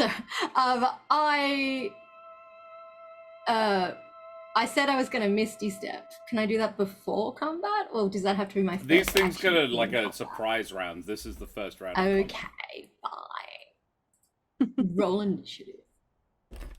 I'm going to roll initiative as well. Oh, 21. Whoa. Beat that, baby mimics. They can't, and they got advantage. They got a 3 and a 4. Back on form, Josh. Suck on that, you bitey little bastards. 21 for Holly. How did Jenny do? 16. That's pretty good. Yes. Hjort gets 7. Gazoos gets 4. Hjort. And the baby mimics get a -1, so a 3, which means they go dead last. Gazoos gets to go before them. 4. But they and do then, get a surprise round. Well, they just had it. 3. So, Holly, what do you do? Do you now Misty Step? I would like to Misty Step out of all the bitey mimics, please. You Misty Step, I believe 30 feet max. Which direction do you go? Basically just away. Whichever direction I'm facing, I Misty Step. Yeah. So you Misty Step, clear 20 feet past your friends. You put all of your friends between you and the cloud of mimics, which sort of fall to the ground and immediately sort of all turn terrifyingly. So you see the best part of 100 faces looking up at you with a collection of eyes and teeth and tongues. Mostly tongues, I'll be honest. Yeah, you are now holding an empty bag. I'll take it. I just realized Misty Step is a bonus action. Yep, sure is.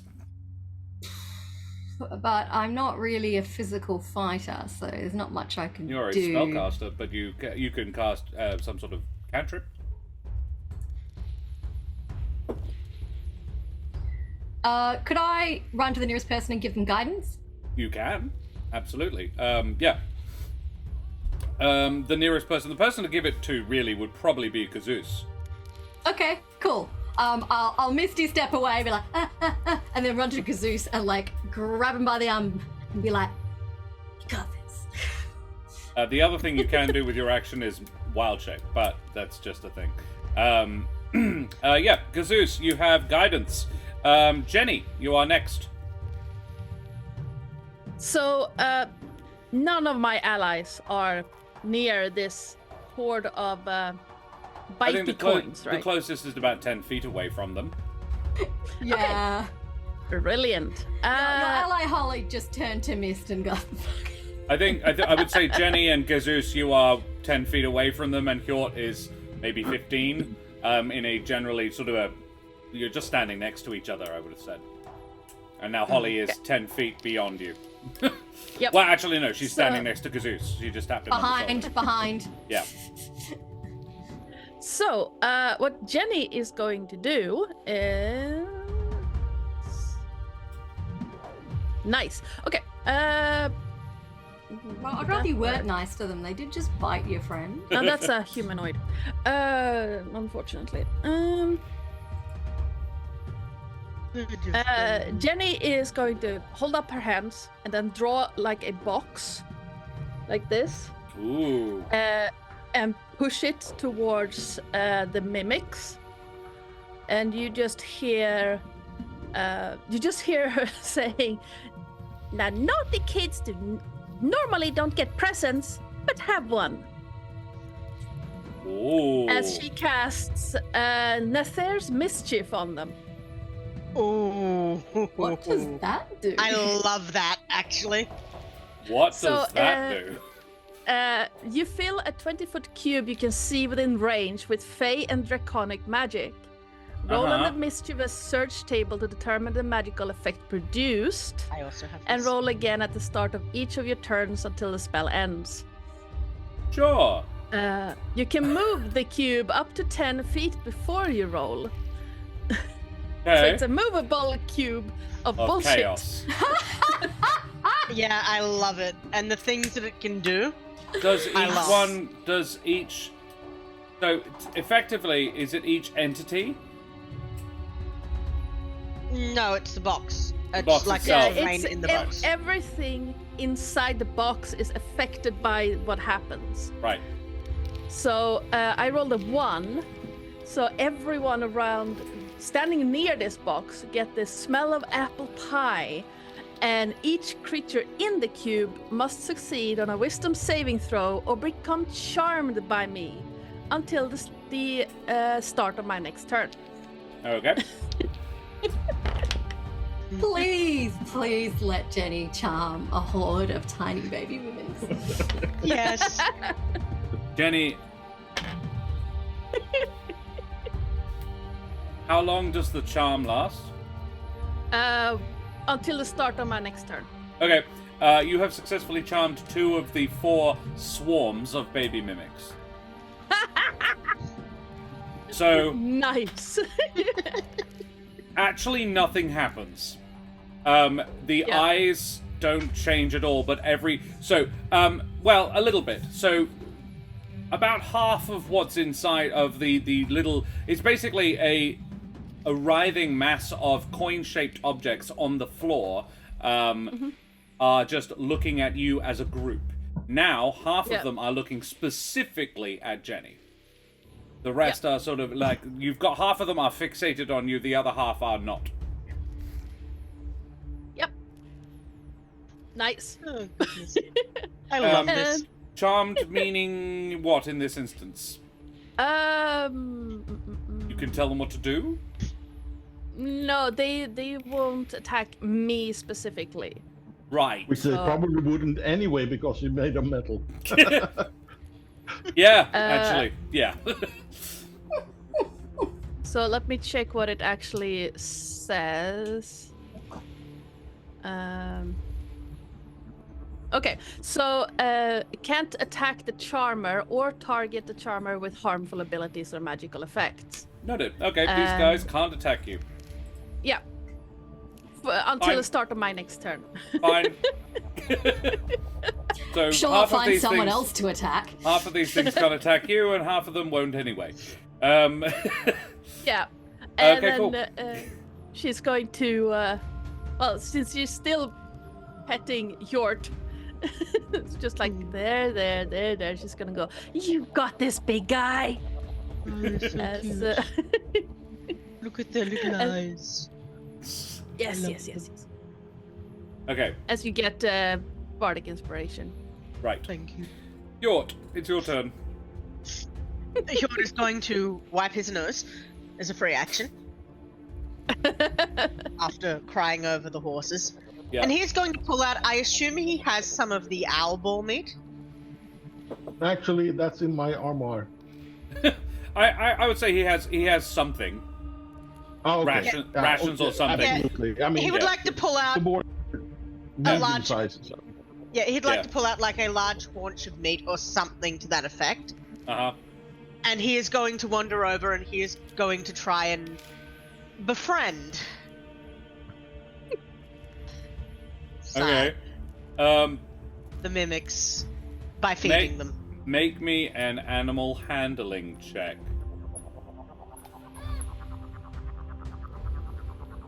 I forgot I am to- going to Ooh. use. Do I use what? my bardic inspiration for You- this as well? Yeah, what kind of bardic inspiration do you have? Ability check, I saving can- throw, or if it's an ability check one, then yes, you can. Ardanna, which is it? Well, I think you Uh, choose when you got it. Yeah, you Oh, pick one, either ability check, save, or attack. If you pick Yeah, the ability check, you can re-roll and pick the one you want. Ooh. Okay, I will do the ability check for this. That's a further 8, so that's 29 to befriend some of these mimics. Do you want to re-roll that d20 just to see? I would love to. Do I need to keep the d20 that I get? You can Like as it? well. You get one or the other. You can pick which one you get. So Okay. it's just crit seeking, really. Or Yeah, one. no. Yeah. Go the other Don't one. keep Yeah. that one. Yeah. The funny thing is that I'm using the mimic dice, so it just opens up like a little mimic. At 29, Gjort, about a quarter of them, their eyes follow this little haunch of meat that you've got. You lure them away, and they sort of trot, roll, and otherwise just meander towards you. Oh, excellent. baby. Cute. Mimic Um, die. And like I a love them. like a swarm of nanobots devouring things, like, you know, something just disappears like it's being consumed, but you can't actually see what's eating it. That, but they they just like dipping, like when in James Bond something gets dipped into a pool full of piranhas, and it just Twice. instantly just comes out and shreds. That, very much that, within sort of 5 seconds the thing is just stripped bare by this Now- angry sand is what you've got essentially. While the angry sand is occupied, can he try and snatch one? You certainly can. And as he snatches Make it, a he's going to make sure grapple check. he's going to make sure he has food in his hand for it Yep. as well. Yep. Otherwise the So food grapple is your check. hand. Grapple check is athletics, yes? Yes. Oh god. That's a 5. You do have inspiration. You do have inspiration. I will burn my inspiration for this. That's a 9. You also have a Oof. D4 bonus. I will use the d4 bonus. That's a 10. Oh, That's rough. Oh, that's brutal. that is rough. Luckily, I presume. Well, that it's the still gotta strength modifier- pass the it doesn't have a huge strength its own self. Did it Do just I- net 20? Do I, don't I? Do I use my inspiration to counter this? No, I kind of want this to happen. I rolled a nat 1. So, Terris, you managed to pick up a single gold coin of... Oh, no, not that. Yes, and I burned off all of your fancy shit. There we go. Good. I don't care. York yeah. wants this There is more than you have- anything. you he have I a- wants it. have a Despicable Me minion. His name is Kevin. Yeah. You pick up a single gold coin mimic, while the rest of them consume the thing, effectively dealing baby. one damage to the swarm by separating one of its pack from the swarm. Congratulations.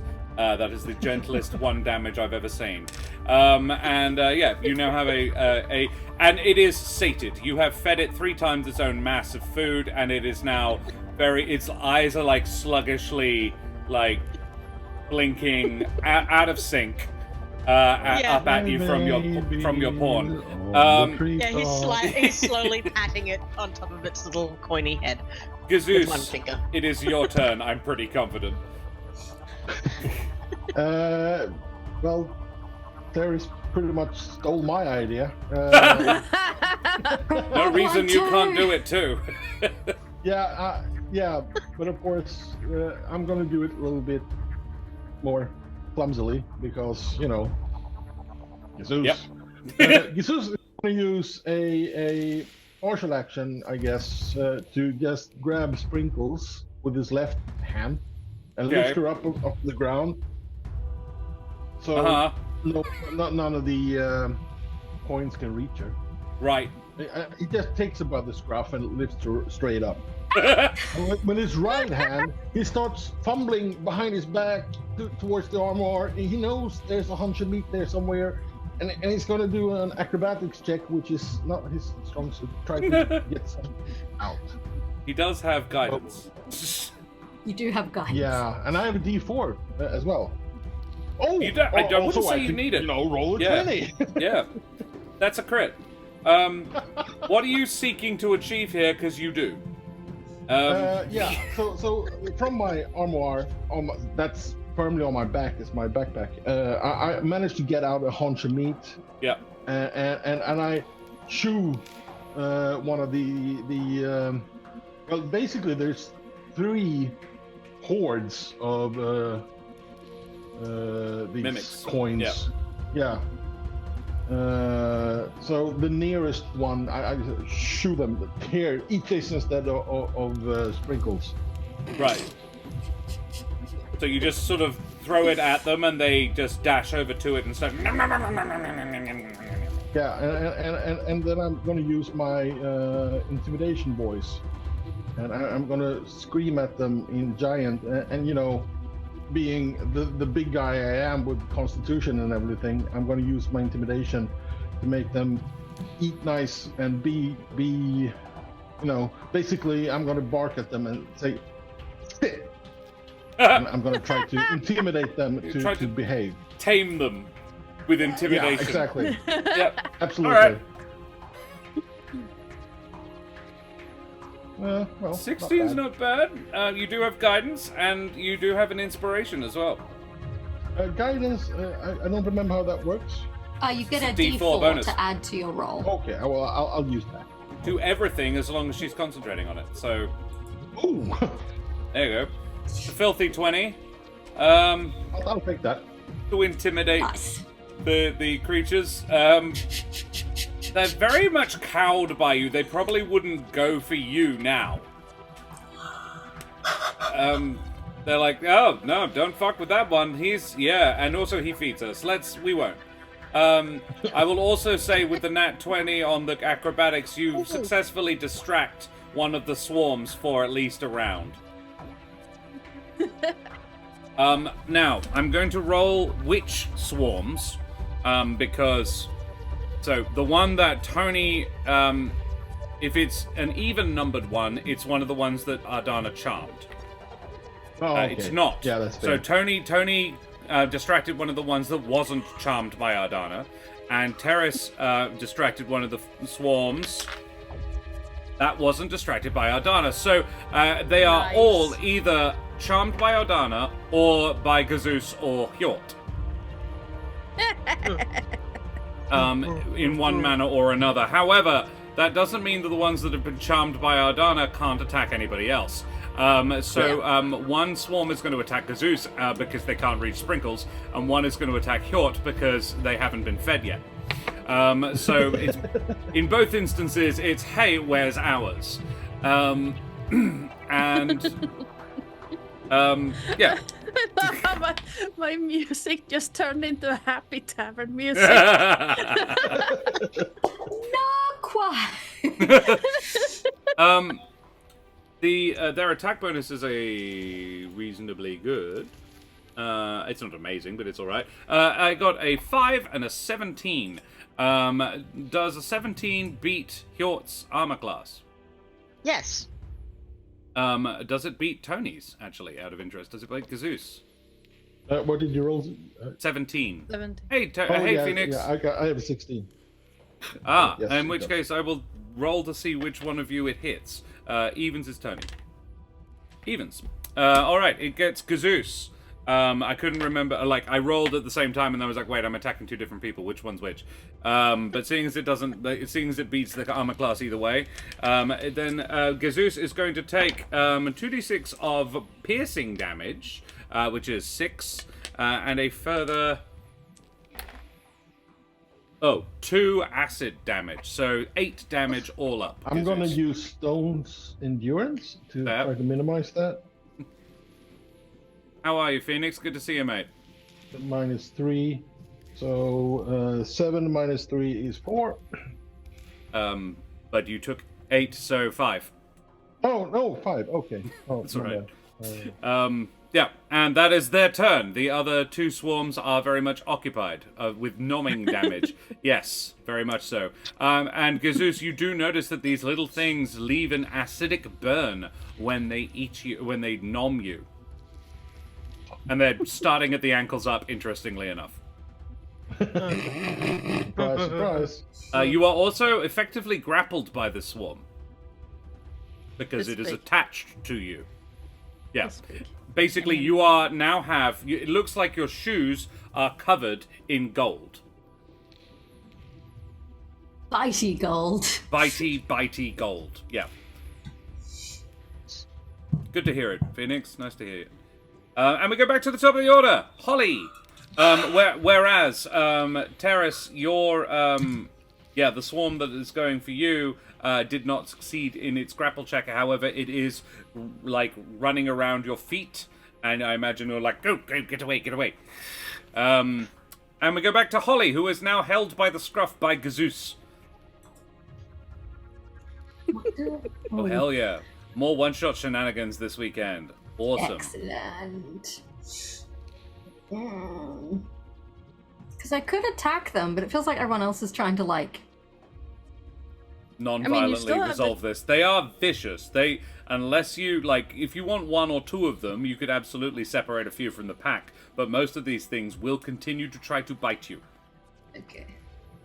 I mean, you still have the chainmail purse, don't you? Sorry? You still have the chainmail purse, don't It's you? worthy to note that they got out of it relatively easily.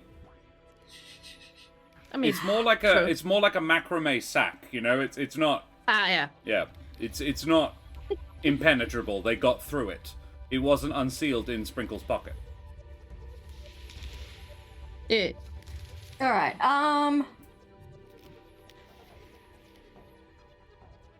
No, my idea Shatter was more spell like or something. Sorry? Do you scoop have a them up and hold them out, like. Yeah, but they away. got out of it last time. They could easily do it again. Yeah. Do you have a shatter spell or anything like that? I don't have shatter. I was thinking I could do tidal wave. You conjure a wave of water that crashes down an area within range. The area can be up to 30 feet long, up to 10 feet wide, and up to 10 feet tall. Each creature in that area must make a dexterity saving throw. You could definitely wash away like half of them. I would like to try and wash away. Basically, I will try and aim it to get, like, I am inevitably going to hit some of my companions, I feel. If you are very careful about it and make it no more than 10 foot wide, I would say that you can get it in such a way that you don't actually have to hit anybody. Okay, I will aim carefully and send a huge wave of water. You will get about half the swarms. If you want to If get I all get- the swarms, you will also get Gazoos and Hjort. And yourself, because you're being held by Gazoos.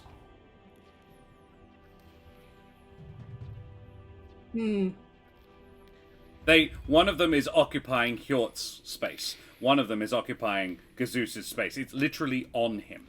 The other two are sort of in the middle. Right. It's a third level spell. I kind of just want to blast all of them and hope my buddies can pass a save. You'll have to pass the save too, but you could do that. It would no, probably I'll- end the combat. Look, Might kill Hjort's little buddy. I'll be sensible. I will just blast all the ones that are exposed. Very well. You do that. You summon up a huge wall of water out of nowhere that just washes away about half of these things. The ones that were eating, basically. The ones that were not distracted. The ones that were distracted with food. So the ones that were not charmed, interestingly, all get taken out. 20 points of damage. Is it a save? Yes, if they pass a dexterity save, DC is 15, they will take a half. But they will take some. So they will take 10 or they'll take 20. I failed. Both the swarms that you could easily hit take 20 damage. About half of them get washed away by this wave of water. There are still a few left, but the swarms are greatly diminished. That means that the meat will last a little longer. So probably, actually, let's be honest, the meat got washed away as well. That was why they got washed away, because they were attached to it. However, some of them stuck themselves to the ground. These things are clearly adhesive, and therefore it was hard to wash them all away. But you did get about 40 of the coins washed downstream. In fact, the water washes down into this 30-foot wide trench that has been dredged away into the forest, forming a little river about 3 feet deep. Yeah. Anything else, Holly? I will guidance Jesus. Jesus. Jesus. Thank you. Does it need to? Do you need to do it every turn? No. I think it's just concentration. You just maintain. Oh, okay. Well, shall I roll a con? Also, save? it's an action, so you can't do both. Okay. No, you just keep. I don't think you've taken damage. You haven't so taken don't damage, need so you to- don't need to retain concentration. Oh, you just cool. keep He concentrating. still has. Yeah, Guidance, because he go. still has that. Jenny. And I'll also be. Ha ha! Can you swim, you little bitey shits? I call the tidal wave my encounter killer. Hey, I didn't get all of them. It was pretty good though. Yeah, it really is. 4d8s I've seen- that's quite a bit of damage from 4d8s. That, I rolled reasonably well, so yeah. Yeah. I've seen it wash away a boss encounter. Yeah. Like, I could upgun it because I have 4th level spell slots. So if I was facing a really beefy person, I could upgun Tidal Wave to 4th level and Or really much larger ruin their minions, day. Yeah. All right. What else, Jenny? Yes. Jenny, still. Do I need to? You haven't taken damage. Do you want to try again with the cube, which didn't get washed away because it's magic? However, it Yeah. doesn't smell like apple pie anymore. No, it probably smells like dirt and seawater. petrichor and yeah. Sure, let's keep that thing going and see what we get. It's a new effect. Oh, it's the same effect again. Nah. Still won't attack you then. So, Most no, of the ones that are charmed by you are busy. yes. Let me double check. Yes, it was. I call very effective. Oh, they don't get to reroll. That's fun. Oh. They're just still charmed. All right, forever. Yeah. Smart. Okay. Anything else? I think she's going to look over to Holly and just go, "That was smart," and give a Holly inspiration. bardic Very well. inspiration. And you get to pick if you want ability check, attack roll, or saving throw. Cool. Do you have to pick now? So Yes. ability check, saving throw, or attack roll. Yeah. Yep. With this bardic inspiration. Saving throw. Saving Okay. So when you need it, when you use your bardic inspiration, you will gain hit points equal to the roll of your bardic inspiration die plus 4. I remember this. Yes. Awesome. Yeah, that was what happened to Hjort. Yeah, cool. Excellent. Sorry, what happened to Dolph? Hjort, it's your turn. You are. There is some around you. You have a little one in your palm. It looks pretty sleepy. How far away is that newly created river? Oh, 20 feet max. Excellent. Hjort would like to, if this is okay, cast Mage Hand. Yeah. With his Mage Hand, scoop as many up as he can, and then dump them gently in the river. Okay. I'm gonna. I think it's an Arcana check. It's an Arcana-based grapple check.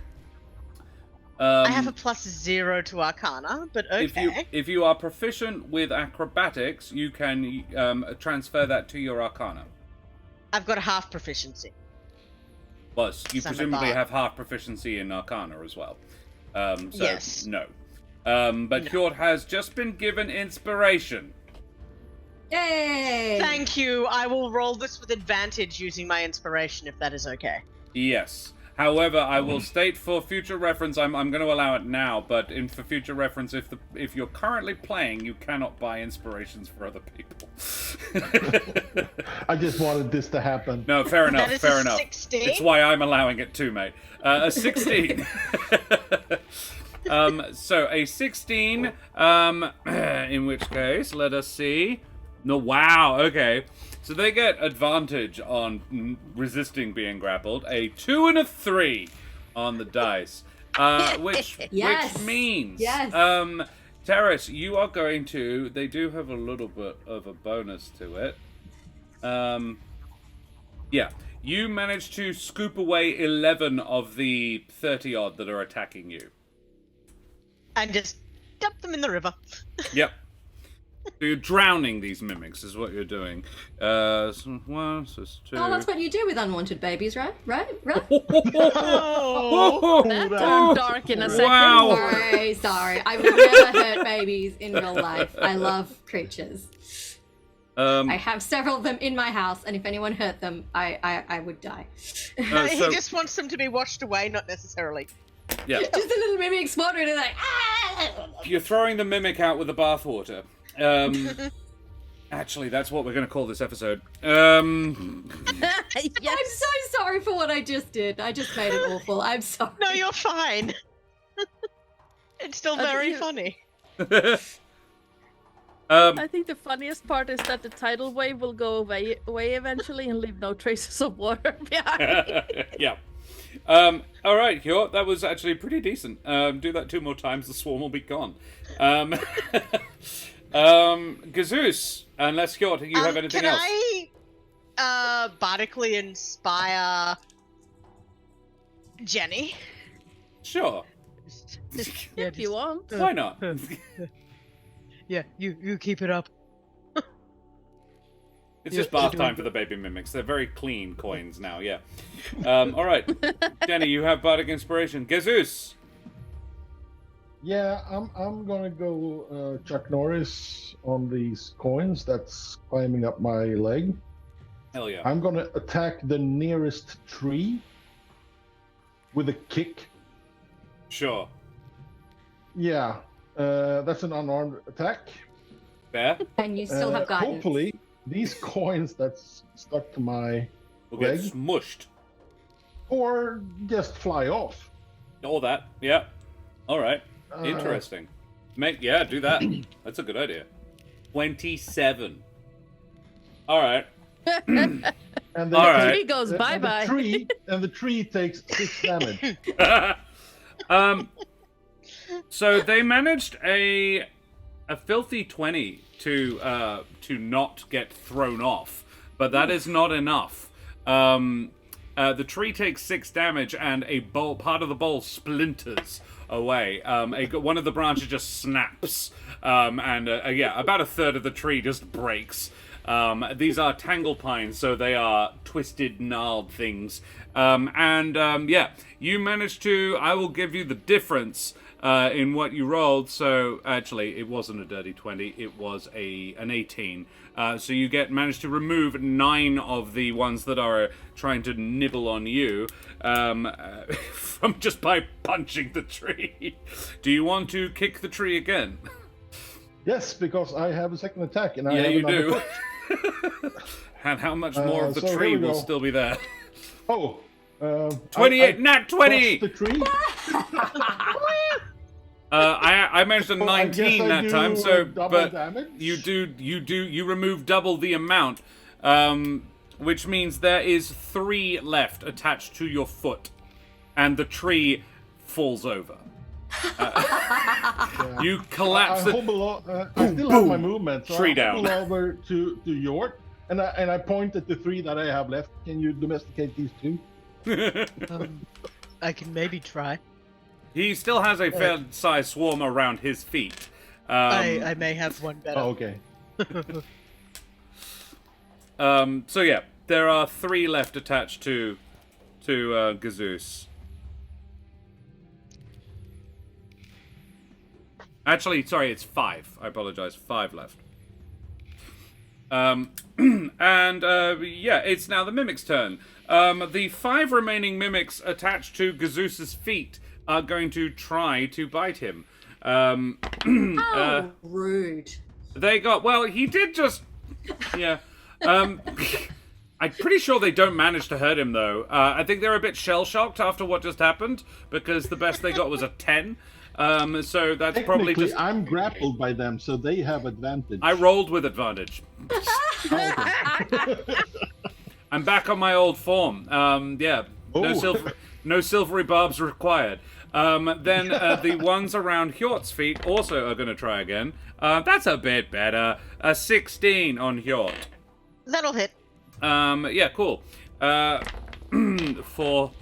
Terris, I'm using the pirate dice you bought me, and that was 10 piercing damage, followed okay. by a further 3 acid. That's also okay. Yeah. He's fine. Then the other 2 lots, of which there are somewhat denuded, are going to one is going to swarm towards Jenny, and make an attack on. You're also grappled now by them, Hjort. Pretty confident a 19 is going to hit Jenny. Yep. Grappling her, there is about a dozen in this swarm. So this is these are only doing half the damage now, sadly. So it's 2 piercing damage. Look out. And a further 2 acid damage. Are you okay? Yes. Yeah. Their strength is actually quite good. I know, I was It being ate silly. up my temp. Yeah. Oh no. And the last lot are actually going to attack Sprinkles. They are going to leap from the ground, trying to get at Sprinkles' ankles. Because Gazoos is still... I love that all the while Gazoos was kicking this tree down, he is holding Sprinkles by the scruff of the neck.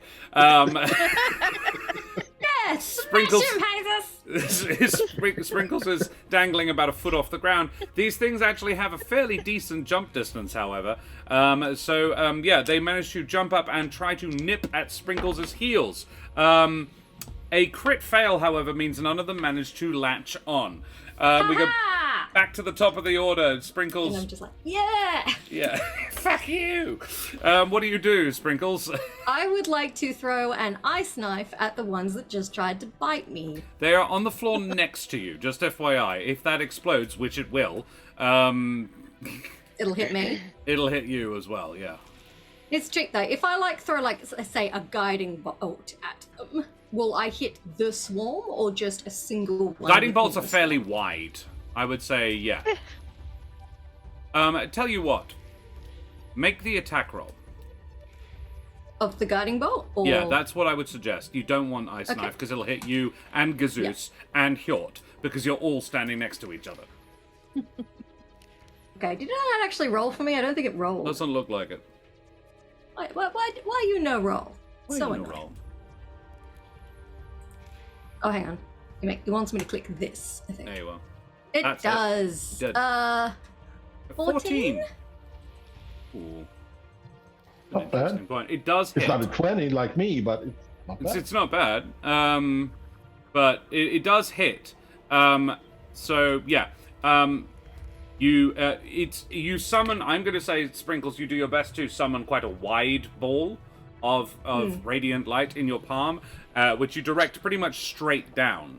Can you roll again, because you are technically within melee range of these creatures?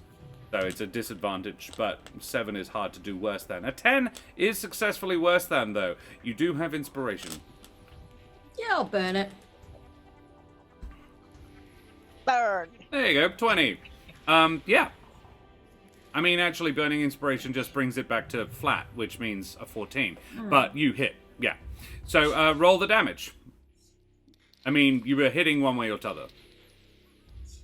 16. 16. 16. Ow. Yeah. Sprinkles, you managed to kill this swarm.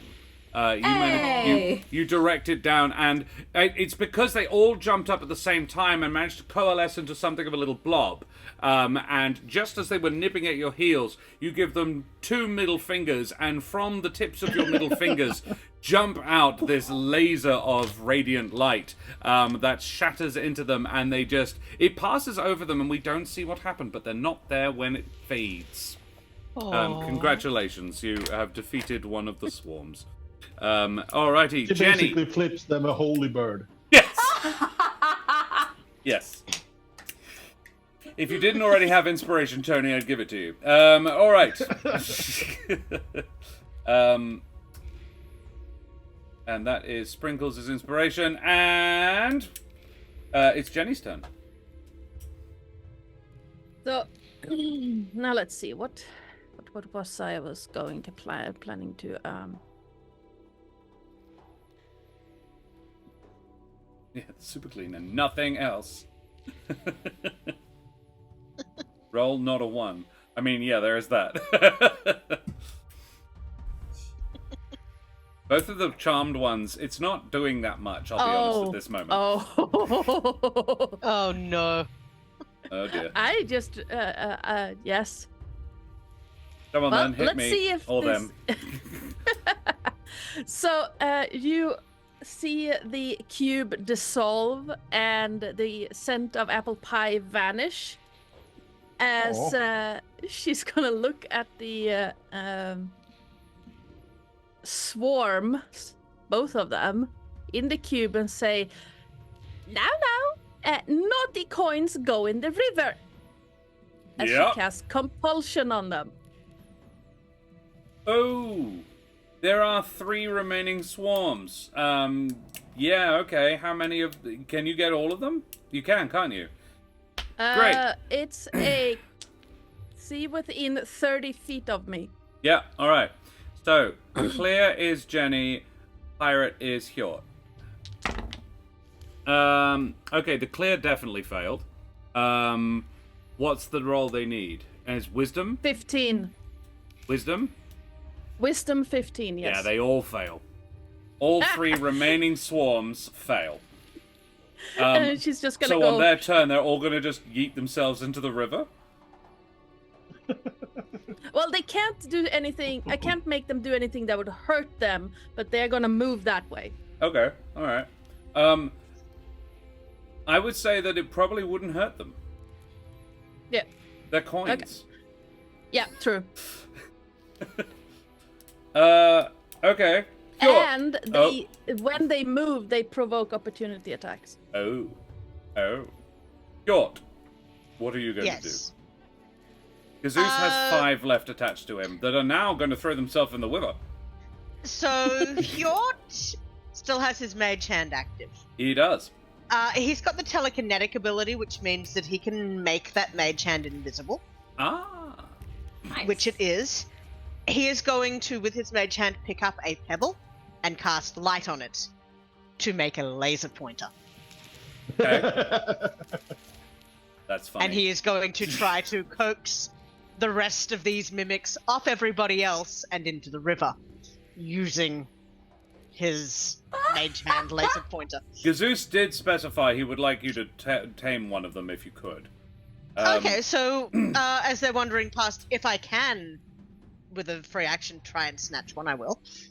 Alright, yeah. Make me an animal handling check, and the if you do it well, then you will get be able to snag one of them.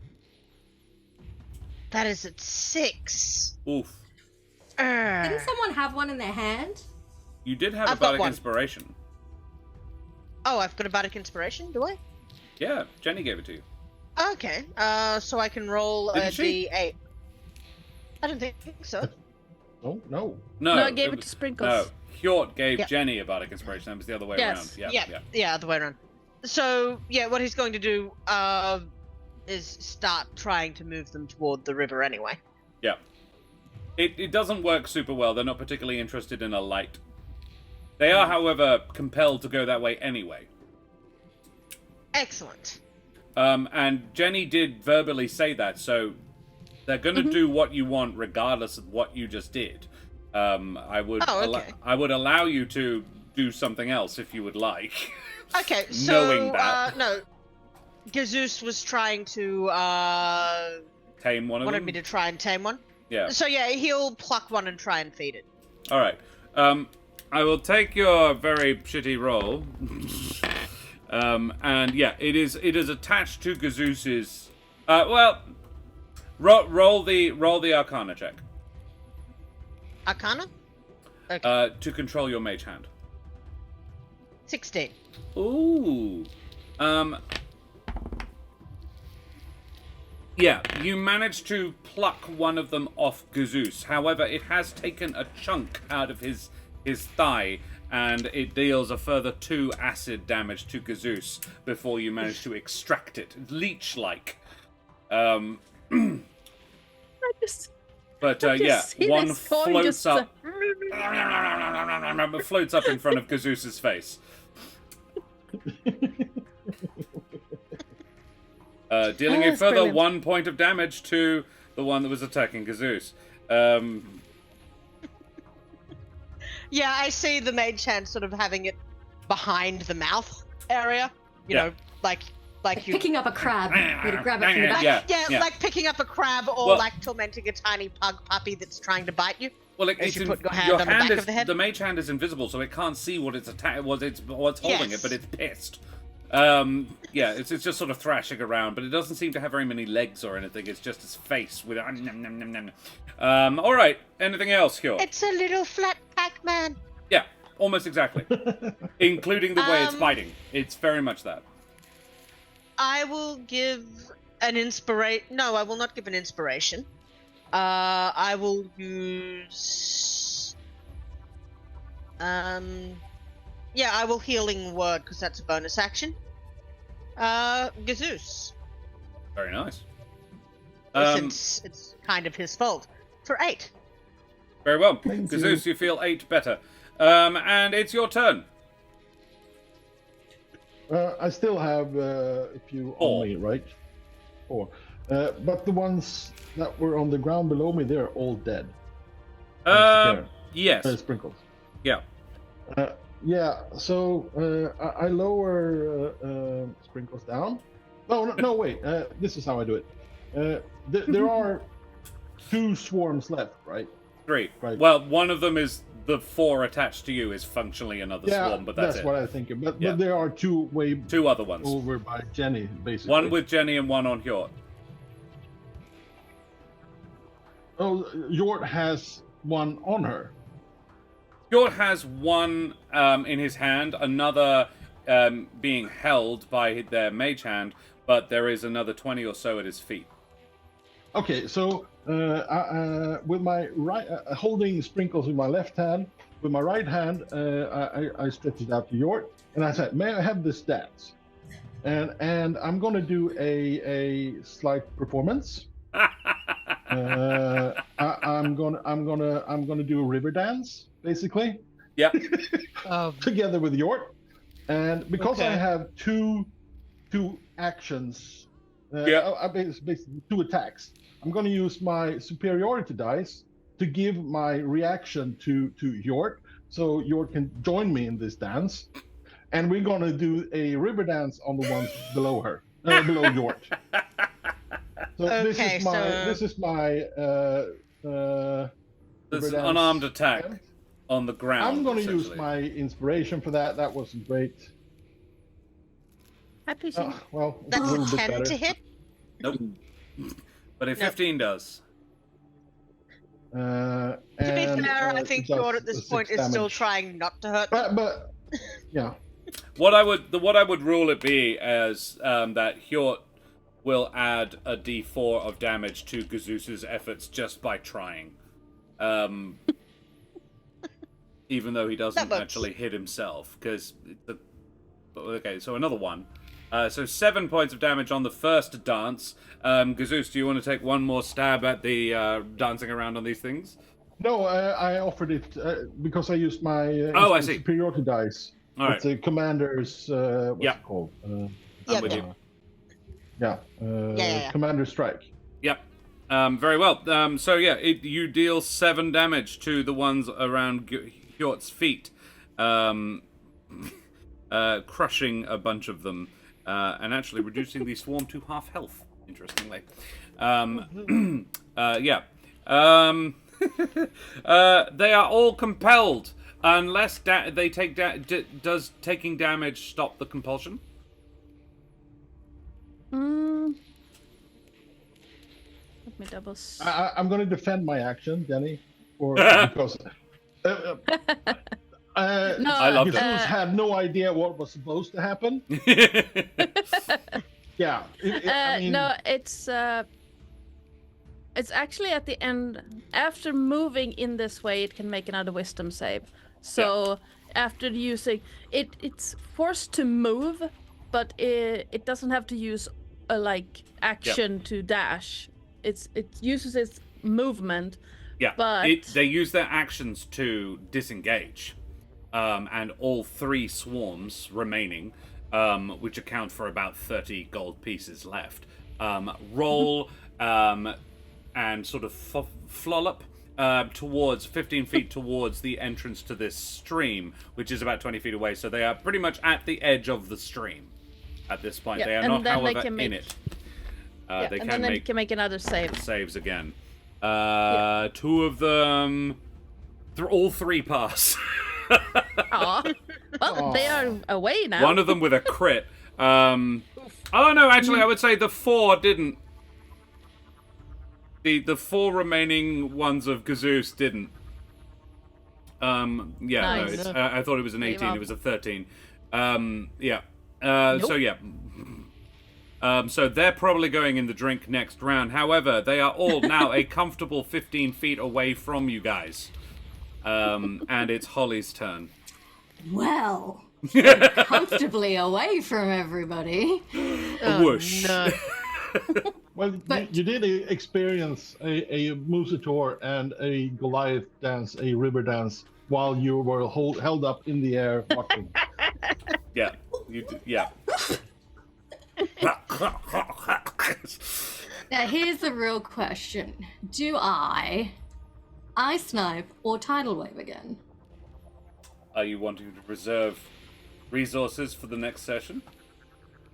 Would Jenny, in this situation, not knowing if she's being blamphed out of here or not, ice knife or tidal wave? I put it to you that you'd probably ice knife. I probably would ice knife, let's be honest. I will ice knife because that gets everyone within Aim at the larger swarm. yeah, because everyone within 5 feet of it has to succeed a dexterity saving throw or take 2d6 cold damage. So even if it's not the swarm I hit, as long as they're adjacent, they will get Damaged. damaged. Mhm. Cool. Yes, I it cast, will be. let us see if I can hit the little suckers. I feel like a 23 is gonna hit them. Oh, yeah. Probably. Okay. Roll the damage, and you're aiming at the healthiest swarm, which honestly isn't that healthy.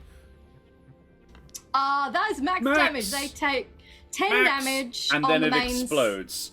Yep, and then it explodes, and that is 2d6, Please do.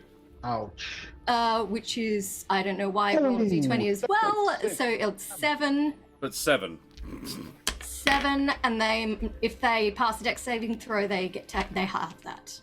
It's 15. One of them crit past it, but the other 2 did not. And the one that crit past it was the one that was only 4 left anyway. So there is a single coin left. And it is one of the 4 that Gazoos was being eaten by. And it's just there no. on its own. Everything else is covered in a sheet. They don't die. They are frozen in place. They all they've run over to the edge and they're just about to launch themselves in when it just ice knife and they just, like a frozen tsunami. Yeah. And they're all just caught within this frozen tsunami. Well, they all would have been damped from the first tidal wave. as And well, one so- of them is just at the very edge, trapped in the ice. It's blinking at you. But combat is effectively resolved. Well done. Can Hjort go over and, while it is stuck in the ice, try to gently coax it into being nice with bits of food before offering it a warm hand? You may. Yeah. Jesus will assist with this. Very yeah, well. and Absolutely. he's happy to give that to Gazoos. Very well. Gazoos, yeah, because you've got one that's being real aggressive, and then there's one that's stuck in the ice. So you've got one sleepy one, and one telekinetic, and one stuck in the ice. You have 3. Make me animal handling check with advantage because of Gazoos. Animal handling with advantage because of Gazoos. Let's see how we go. 13. Ooh. I'm going to Baldur's Gate rules and say that Sprinkles can cast guidance as well. You get a d4. Because it was cast on Gazoos. 14. 14. All right.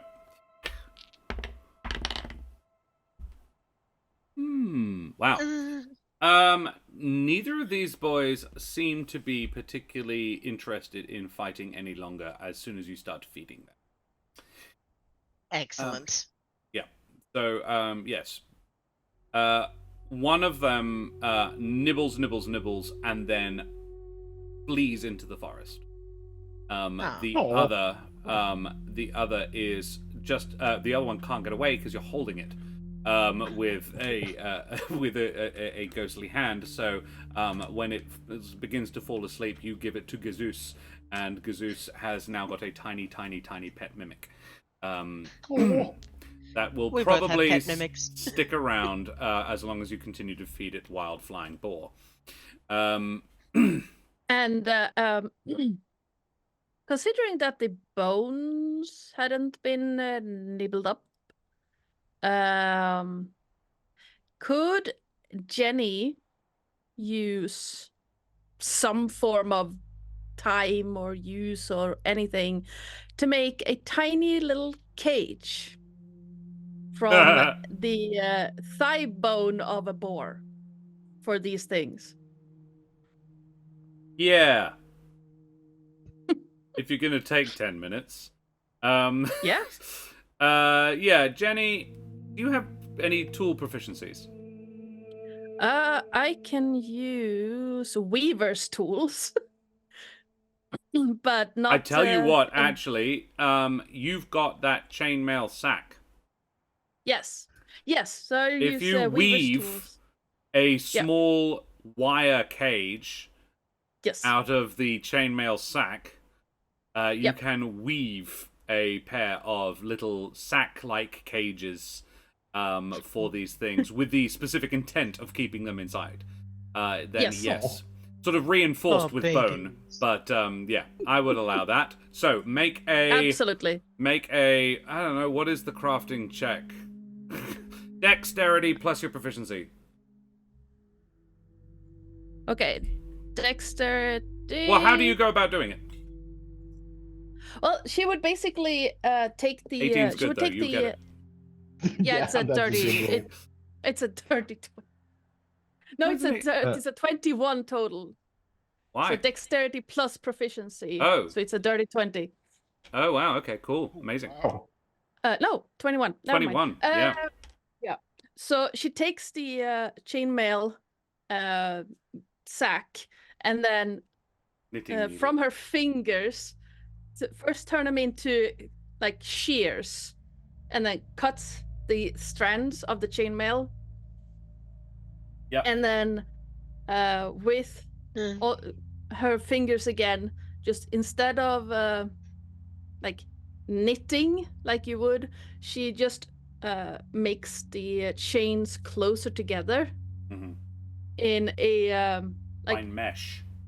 Yeah, she makes it into a fine mesh just by pushing her fingers back and forth as if she is a loom. Yeah. I love that.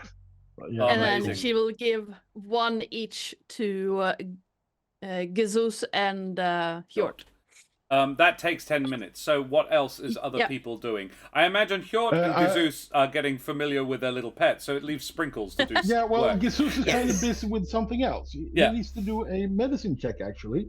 But before he does, he out of his armoire, he takes out a bottle of pink goo. And if the rest of the adventuring party want to do a perception check and see what the label is, they are welcome to do that. And he starts to smear this pink goo on your 26 cap and on himself. And you can read the label says Pepto-Bismol.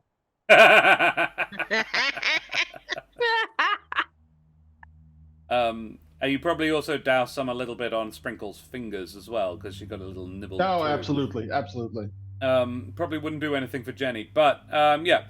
So Sprinkles, you can do something while the others are messing around with their new pets. I'll probably take a short rest actually, because that will recharge my Misty Step. Oh, okay, sure. Oh, it wasn't a Misty Step then. That was an astral elf thing. an Eladrin thing. The Misty Step? Yes. Yeah, I can do it once per short rest. Oh, weird. Okay. There are several different variations on the They Eladrin. changed it. Yeah, they simplified it. It used to be According to my like spell sheet, once per short rest, I can cast a Misty Step spell. Like I burn a spell slot to do it, and I can only do it one time. So. Yeah. I don't get my spell slot back, but I get my ability to Misty Step back if I take a short rest. Without So burning it. I'll massage Pepto-Bismol into my bites. I don't think it costs you a spell slot. That's the It problem. doesn't say it just- doesn't. It No, normally it's specifies if it something doesn't. just something you can do. It's Okay. That's why it recharges on a short rest. You can only do it once Okay. per short rest, but it's free. Great. Yeah. I have quite a few because I can cast Guiding Bolt 3 times without burning a spell slot as well, which is dope. Oh, that's Sorry. also a druid thing, is it not? I honestly have lost I track. believe that is your astral druid thing. One of the astral druid things. Yeah, cool. Alrighty. So you are in the clearing that up till recently was full of tavern. Yeah, it's a star druid thing. Yeah. And now it's not. And you think that whatever has been eating people probably ate some people here. And I will allow all of you to make a Gazoos. Wow, that's some good rolling. Plus your con every time. Nice. This can be a short rest if you want. I'm fine with it. Be an hour. And to just sort of check out the. I was going to say, it's noteworthy that there were 4 people outside the tavern. There were skeletons of 3. Yes. So there was the foppish elf, the warrior, 2 horses. And The Nippolonius. Broody human boy yeah, Marcus Nippolonius. and Nippolonius, yes. Who was kind of Totally beat up. not a vampire human boy. Yeah. Totally. Yeah. You would guess from the bulk of one of the skeletons that one of them was definitely Dawn, the orc. Or half orc. The other skeleton is a slender one. It could be Nippolonius, could be what was his name? The elf. Now struggling to remember if Nippolonius was. Yeah, Nippolonius looked human. Yeah. The other one was a. Citelli. Yeah, That the sounds elf. right, yeah. Yeah, Citelli the elf. Marcus the human, and Dawn the half orc. Yeah. One could be Citelli or Nippolonius. Though Nippolonius. Make a history check, anybody who cares to, who was there. History. Where's my history? I've got a +0 to that. Should be That's fine. Gazoos, you remember, because you're a bit sort of disdainful of the of Nippolonius, you remember that he had a single earring. Silver with like a red stone in it, like a ruby. And that would have been excreted or not consumed, and there is no sign of it amongst the debris.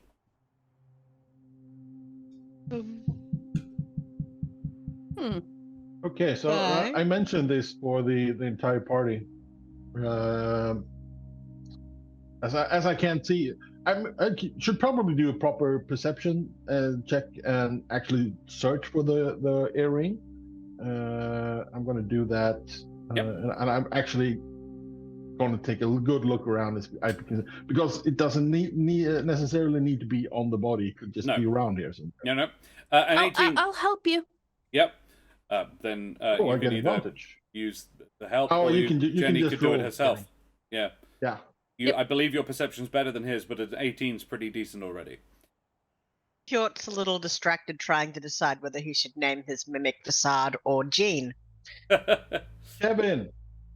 Heaven. Well, Heaven, my the perception is a little bit shite. No, My actually, perception's alright. great, so if you loop Holly in on this, she can totally Oh, come over and I can perceive. perceive. I have I a plus think- 2 to perception, but I rolled a 7. You can so all roll it's it. a little Yeah. bit... I I think rolled that I think Hjort sees you guys looking around trying to Yeah. discover something, and then sort of tries to. He rolled a nat 1 for 8, so no. Ah! No, it's Gazoos. Gazoos is the only one with his brain turned on, apparently, today. Gazoos... Yeah, I mean, none of you find it, but Gazoos is the one who could have if he was going to. So, yeah, it doesn't look like there is a little silver earring singular in here at all. So Jesus is very satisfied with. Okay, I checked everything. There's no ring, and I mentioned that Nippolonius is probably still alive Gazoos, the because other I thing you... think that is his body's missing. Yeah. Gazoos, the other thing you do notice is, looking off through the trees, you do see a wisp of smoke drifting up from the trees. Within, you would guess, no more than sort of quarter of a mile into the tree line. So do I smell beer? Yeah. Actually, with an 18, you would smell beer. I'm just gonna point out. I think the house is over there, and I point at the wisp. Well, I would like to have a little talk that barkeep. So, Hmm. in that direction is where this shallow river now runs. Well, it ran out a little while ago. It washed away quite quickly, but yes, it is a 30-foot wide channel on both sides of which are loads of feet, or were loads of feet, loads of footprints. Mm-hmm. It heads into the tree line and very quickly disappears within the tree line. The trees, it would seem, either got out of the way or it got out of their way. But it Should was we a follow? fairly wide track. I think we should. I don't think we've got any kind of better ideas in terms of solving this weird cacophony of events, so why not track a walking tavern through the forest? And You- Hjort, you said something about the books being south? Yes. Oh. Yeah, sure, channel vote. It would be less than 300 meters now, right? It would be. It'll be almost me exactly see. 300 meters, actually. Let me see. Locate object. I've still got one spell slot that I can use. I will do it. We could move closer to. I mean, if it's a quarter I of a think mile. if he can walk while casting, he is a warcaster. I don't know if that matters. Yeah. But if he can walk while casting, he will walk in that direction while casting. Okay, I'll trust you. Arcana is not my thing. I'll trust you. I'll trust your judgment. Very Knowing well. that Arcana isn't your thing either, but I'll trust you. I have put a poll up there for the name of the pet mimic. I am going to abstain from voting. Okay. So that the Arcana check is not necessary because you are now within the range of the spell. You can definitely sense the books in this direction. Excellent. I think the books are in the tavern. It'd been handy to know that when you were in the tavern before. Didn't cast the spell. Nope. I'm really glad he didn't. It would have Might not have been shortcutted there the. before, so Really glad he didn't. It would have shortcutted the adventure a lot. yeah, and then we wouldn't have all got bit by a swarm of coins. You gotta Yeah. follow the path of excitement. Or gotten sometimes. to eat some delicious wild boar. I So yeah, that was found so a new good. friend. you follow the path. It's harder to tell, but it is still there. However, the trees are still sort of in it as well. It looks like it's either gone through them or just they've gone through it and not been disturbed by it. But yeah, you follow the pathway about 300 meters, and you come to... It's not really a clearing. There is just, however, enough space for this tavern to be in it. It would have been a clearing. It's now full of tavern. And you find yourself a pleasant Tudor building, exactly the way you left it. It is a... Yeah, it has... It's 2.5 stories. It's got like... It's a high gabled roof with... It clearly has sort of rooms in the roof, in the attic. But it's 2 main floors and then an attic space. And Kevin is the general consensus there. Yeah, Kevin the Mimic. Kevin the Mimic. Don't worry. I'll name mine Stuart. Stuart. Kevin and Stuart. Kevin Stewart, and we need a Bob. Bob got washed away. Bob ran Jenny, into the woods. Jenny's going to nab that mechanical dog from Bookworm. So when you we get could back name there. Yes. So we could name that one Bob. Absolutely. Yes, from within the tavern, sounds of laughter and merriment echo from the warmly lit wooden building. In the clearing, the shapes of cavorting drinkers can be observed, silhouetted through the sackcloth curtains inside the inn. Hundreds of differing footprints lead right up to the building's walls, where they suddenly stop. Do you think, Kevin? It's a trap. Just saying. Think, Carl. What do you think, Kevin? Is that your mummy? Tagger Empress, thank you very much for the follow, you bloody champion. Avast, matey, you wee scallywag. Terris, is this a genuine question? Because Kevin may have an answer. No. The DC for this is quite high, but you may make a animal handling. Oh, Can I get it if I only have a +4? Oh yeah. Okay. Guidance. Yep. 22 plus guidance. Yeah, you can. 23. I just had a very horrible thought. Jenny wouldn't, because she's not that bright, but yeah. Okay. The little mimic in your palm, Terris, looks up and then looks over and sighs gently, licks your palm, and its eyes flutter back to sleep, like it's very content and not in any way scared of the building. Oh. But you do get a general impression of, yeah, that's where it came from. The tavern is a mimic. That's what my thought was, yes. Oh Does that boy. mean It's the a mommy. wizard's- Mommy. Does Mommy that mean the tavern. wizard's tower is also a mimic? Well, the mimic May might have I- eaten the books at least. Or eating the tower? That too. It was organic. Oh. Hmm. Oh no. I'm How gonna make a need a bigger mimic mole. throw up?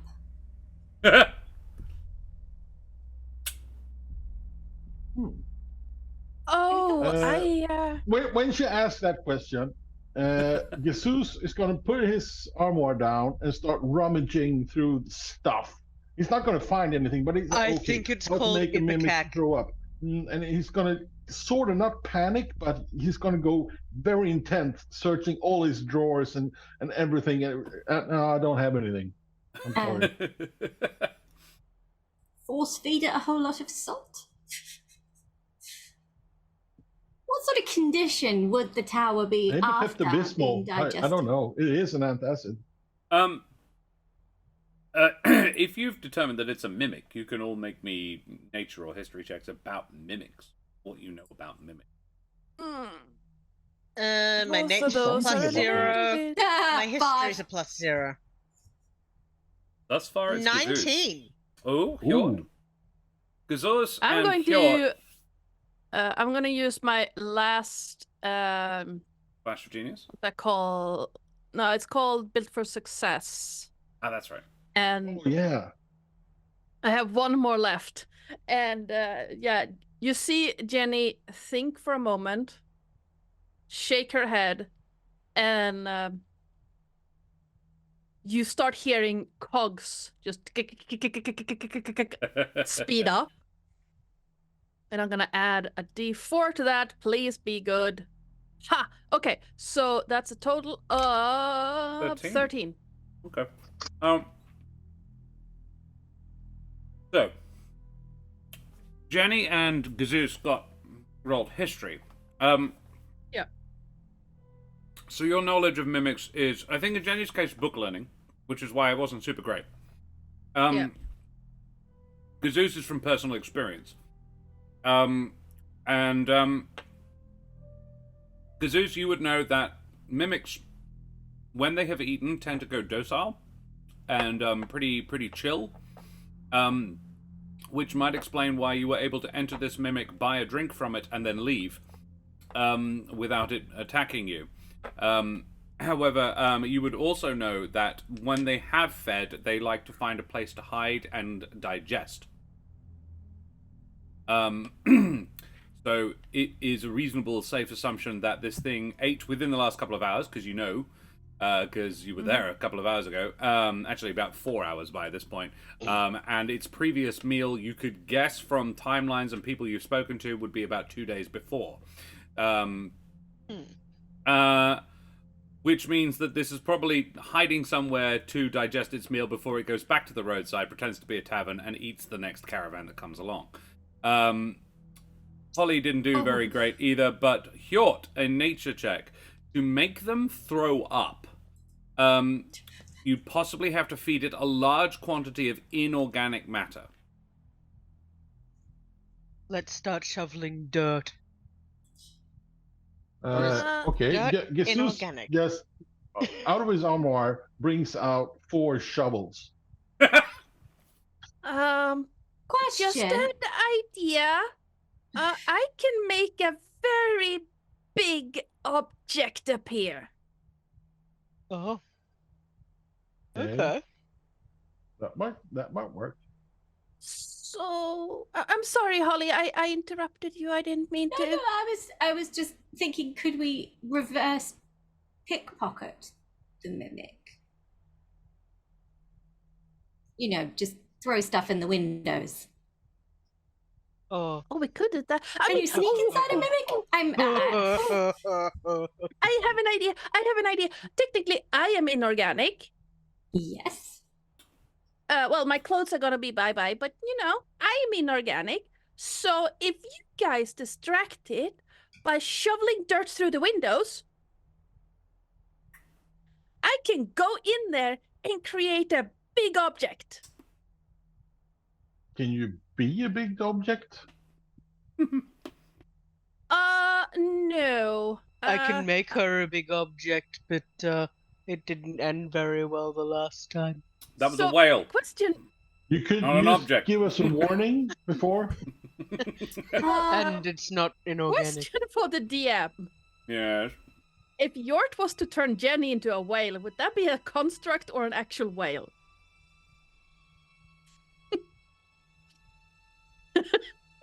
I see a transformer whale here. Beast Wars. It's a trail. Trail. All right, I'll give you inspiration for that one, Hjort. That was good. Trailer. Thank you. I'm gonna say, because it's funny, yes, it would be a construct whale. So it would be an articulated mechanical whale. Do I have the spell slot Mecha to do Whalezilla, that? for example. I do. Awesome. I sadly don't, but yes. So, I have polymorph. If that Yeah, would work. I've got polymorph That's what he's too. thinking. Yeah. Yeah, I can turn her into a mech sperm whale. Mecha sperm whale. Godzilla versus Mecha sperm whale. Inside. It's Mimiczilla versus Mecha Sperm Whale. Can you transform the mimic into something smaller? I That'd be could. a wisdom check. So technically, creature. I can go in there and play a melody, and I can create one non-magical item that can be medium, large, or huge. Yeah. Yeah, huge just would can't- probably do it. It just can't be worth more than 160 gold pieces. And then one of you could turn me into a large animal thing, because technically I'm inorganic. Technically. And then you could please save me, get out of there, because before I get turned into a splutch of melted metal. The idea is Well, that it metal throws is you up, so you Yeah. get vomited out of the member. I have an idea. Yeah. I still have some Pepto-Bismol left. If we drown Jenny in the Pepto-Bismol first and then transform her. Oh, it's a pink mech. Yeah, absolutely. It's Well, essentially I really wish it's essentially a submarine at that point, isn't it? And there was, I do recall a submarine that it was the US, and they had to, they didn't have enough paint for it in grey, so they had to paint it pink for some reason. Because it needed to be painted, otherwise it would rust. So the only paint they had was pink. They also, for some reason, had to clean it with Chardonnay. Because it was all Californian Chardonnay is good for anyway. But Yeah, pretty much. You're amazing. I don't really like pink, but I guess it's for the good of the books. for the good of the So- books. This is basically splashing Pepto-Bismol on Jenny. And, you know, massaging it into the crevices, ears, and making sure that every piece of her is covered. Then he picks up his armoire, drops Jenny on top of it so she doesn't track a lot of organic stuff with her. And Jenny is going work to take on off this, her hat and just give it to Holly and just, please be careful, take care of this one.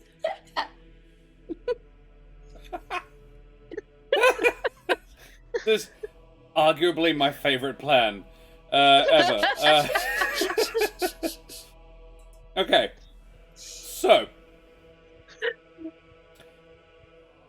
you are going to shovel dirt through the windows first? Yes. Okay. Can I get athletics checks from Sprinkles, Gazoos, and Hjort, who are going to be doing the doing the shoveling, to see how much shovel 10. power they've got? Gazoos, I'm shoveling deep. fucking killing it, dude. Yeah. 27, 10. How's Sprinkles doing? I'm gonna just say, Sprinkles, that a giant polar bear would probably be better at athletics than Sprinkles. But I rolled a 15. 15's pretty good. So yeah, you all managed to. You start shoveling pretty heavily, Judy. Like, Hjort's doing a reasonable effort. Holly is really putting her back into it. And Gazoos had gotten out 4 shovels, but Jenny's not using one. He's dual wielding shovels. Just. However, as soon as the first shovel load hits, a bubble of force, blue force field, sort of surrounds this tavern, and it is made up of intricate flickering lines of glyphs and runes. It is clearly a magical ward, Ooh. and the dirt just Could bounces off it. Sprinkles. I If have you to could- dispel sorry. magic. Oh, so do I. So that's what I was going to say. If you could dispel the magic, I could polymorph or vice versa. Actually, I could do both. But yeah. So you could absolutely dispel the magic. Yes. Cool. Okay. So if I cast it at 4th level, Yeah. automatically end the effects of a spell on the target if the spell's level is equal to or less than the level of the spell slot you used. Uh-huh. So if it's higher than a 4th level spell, It's a spell. DC casting. equals 10 plus the spell's level. Yeah. And it's your spellcasting ability modifier you add to your D20 to roll. You've got this. You're I'm gonna have going to to roll it. botanically inspire you. Good call. Oh, thank you.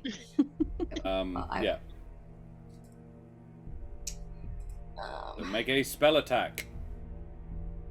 My modifier is +4, so let us see. Much How we more go. than that. It's a +4 plus your ability. Bardic Inspiration? You Yep. do have a +8 to that, plus your Bardic Inspiration. So it's 12 plus your Bardic Inspiration. Which was a D8? Yes. Come on, big money, no whammies. Six. +6. 18. From a 4 is pretty good. Yeah. The ward shimmers and fails. Holly, you just dispelled an 8th level magic. This was a ward cast by a master wizard, dead set 17th level master wizard. For spice, I'm gonna say as the spell like hits the What the does ward. it look like when you cast this? Basically, for a second, the entire ward looks like it's made out of shimmering stars, and then it collapses. Love it. And I'm Love like, it. "Ooh, that tingled.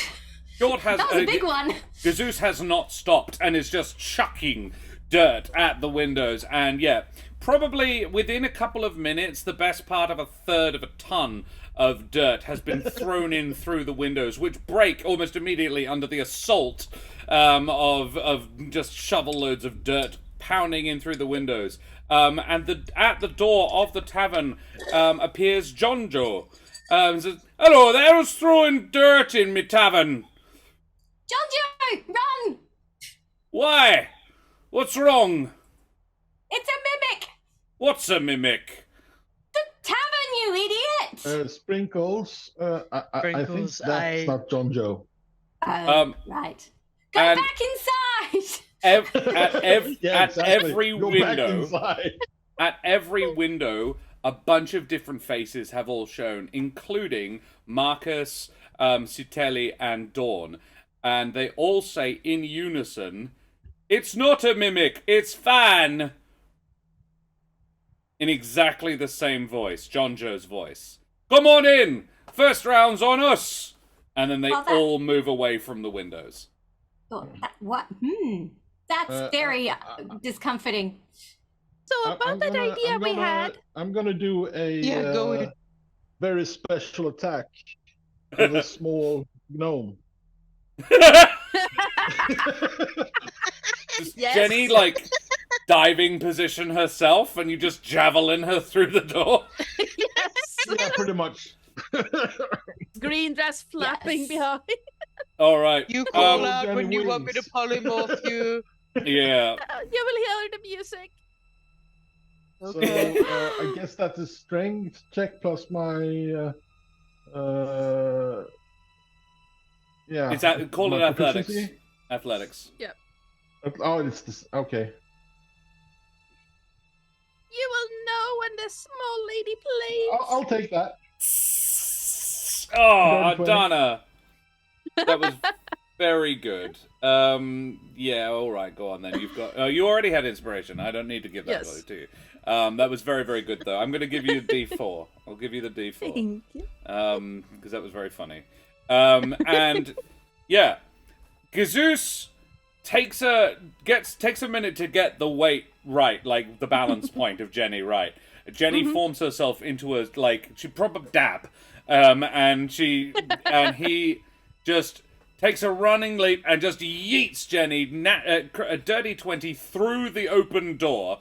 And Jenny, you tuck, roll, and come up standing in the inside of the tavern. A dozen or so patrons of this tavern look to be having a rip-roaring time as a smokeless fire burns in the hearth, a pot of something astringent bubbling over it. Despite the fire, the air is cold and stale. "Ah, new customers," says the landlord behind the bar. Jonjo, you recognize, lifting up enough tankards to fill the entire bar's countertop. First one's on the house. Come on over. Oh, well, we've already met, so hi. Of course. Good to see you again. Come on over. Have a seat. Okay. Jenny walks over to the bar and crawls up on one of the stools Yes. Do you? Apologies. Do you mind if I play something for you? I am a bard. Oh, that'd be lovely, wouldn't it, folks? And then the room, all 12 people as one go, yes, that'd be lovely. Just this big crowd of, we'd love that, oh yes. In unison. Not creepy at all. Yes, go and play with us, Jenny. Oh God! Oh boy. Forever and ever. Ever and ever. Jenny, as you pull out your electric violin, is it? No, it's a regular violin, but it's in the compartment in her back. That's right. Just pulls it out with violin and bow.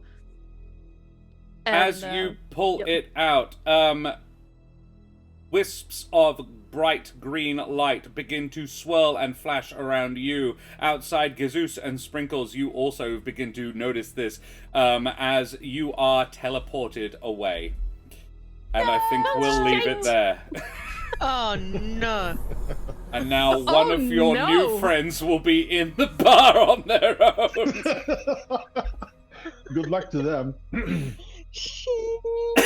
Leaving a single violin bow behind on the counter. Very pink. Oh dear. Oh no! All of your possessions transport with you. I've decided. Yeah. It's otherwise there's a wardrobe outside for no reason. Guys, that was an amazing session. Thank you so much. Oh my God! I loved your plan and I loved stopping it. So that was fantastic. Can I special props to Tony and Ardanna, who both at very short notice found time to play with us this evening, because the wonderful Big Viking Mitch It was fun. and the charming Malika Moon are both not well. Yeah, incredible teamwork, guys. Thank you. That was the channel and the cast pulling together to help us out last minute, and it made for a smashing game. So thank you so much to both of you for that, you bloody champions. Let's do our favourite moments. I just realized What has occurred to you?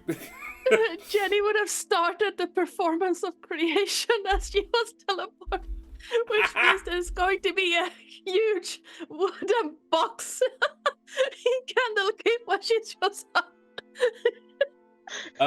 Yeah, and she's taking the place of Damien Cramp. So wherever Damien was. It is now An enormous wardrobe. pink gnome with a large, it would be metal Covered actually, in large metal pictures. Ah. Oh, Well, my face hurts. At least I hadn't already cast polymorph, and they're not Yeah. getting a freaking sperm whale. So, guys, can we have a D5 in chat, please? This is something we like to do at the end of our streams. It's our favourite moments. We stole it from the dreaded GM, and it's really good fun. D5 to determine who gets to go first. Cycle, if you would do the honours, please. Oh, that was a good one. I'm glad we played that tonight. I was like, oh, 2 people are sick. Do we even bother? I'll figure it out. Nah. And then we're like, good, no. D5. Got an unable to make request. Just a exclamation mark roll space 5, mate. No D. Don't need the D. Look, I know I heard it. I said it. A 3. We're going to talk about Jenny first. Favorite Ardanna moments. I got a pair of 3s as well, so that's absolutely going to happen. And seeing as another 3 was rolled, we will then talk about Sprinkles, because that's what happens next. Yay. So, we're talking about the ladies first, and other non-binary folks. Let us talk about Ardanna. Favorite Ardanna moment, everybody? I wrote down a quote which I quite enjoyed. Movable box of bullshit. Yes. Yes. Yep. That was pretty priceless. The movable box of bullshit, and the way it was utilized was excellent as well. Unfortunately, I only got the first out of 4 bullshits that I could have rolled, but I enjoyed I'm having it. trouble picking anything because it was all so good tonight, just for anyone. But I am going to have to say, at the very end there, First of all, the realization of what's happening as you're leaving out, because I nearly died there myself too. But also, I just love the way you play her mannerisms, her vocal twitches. Yeah. I can't do it myself because you're just such a master at it, but I love it. Yeah. I love everything about Jenny. Absolutely. I want to have her you. forever. I mean, she's a construct, so Yeah. possible. I like the descriptions you gave for the mini cage looming. I enjoyed the way you described it. It was good. Mm. It Oh, wasn't yeah. fun, but it was good description. It was very clever. Yeah, I really like that. Thank you. I really enjoyed that you finally got to command someone to take a bath. It's the second time you tried to compel someone to go and take a swim, and you finally managed to get them to the water's edge at the very least. Yeah, that was cool. I have a party moment because the entire group of you going some seriously good non-violent problem solving with the baby mimics. I was like, oh, we want to keep them. I'm like, they're trying to eat you, but they're so tiny. It was very cute. I need also- an arty talented person to draw me a coin mimic. There are some wonderful pictures in the book. Actually, Oh, I I'll will have to have a find look. some. I will find one and put it up while we do our I'm other not favorite particularly arty talented, but I do sometimes try to do art, and I was actually thinking about trying to draw. What's his name? Starts with a K. Kevin. Kevin. Oh, Yeah. Kevin. Please draw Kevin. I also really enjoyed Ardanna's interaction with Dr. Stein. As the first person to sort of pipe up, he found you quite interesting. Because you are a fellow interestingly built person thing. Yes. So yeah, that interaction was great. Really enjoyed that. I do have one more, and it is that Jenny took the time to comfort a sobbing Hjort.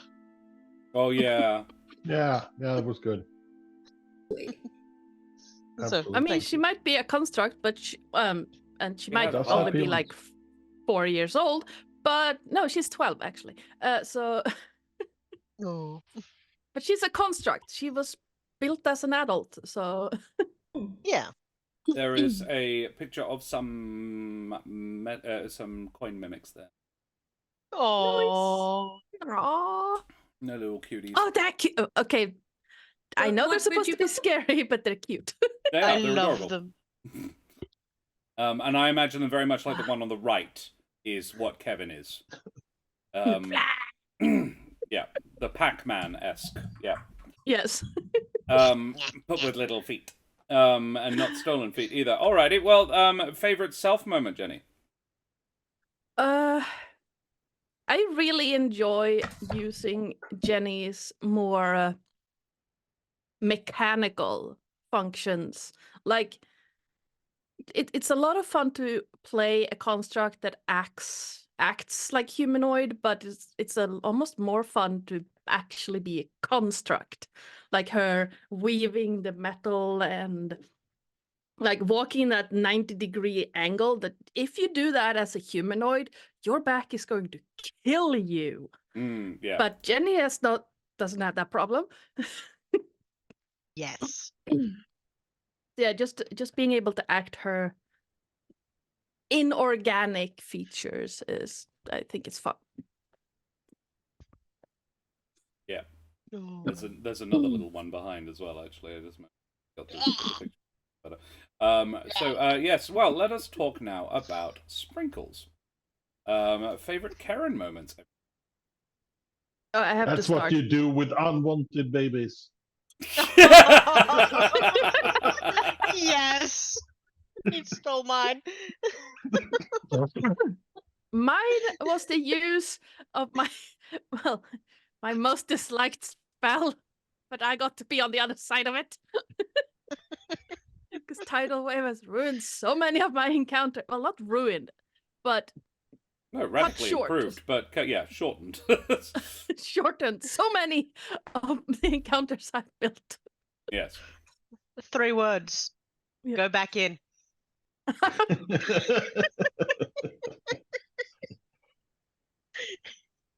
Just that was a show don't tell moment for Jenny, and I absolutely adored it. Like, you could try and describe Jenny in 1,000 words.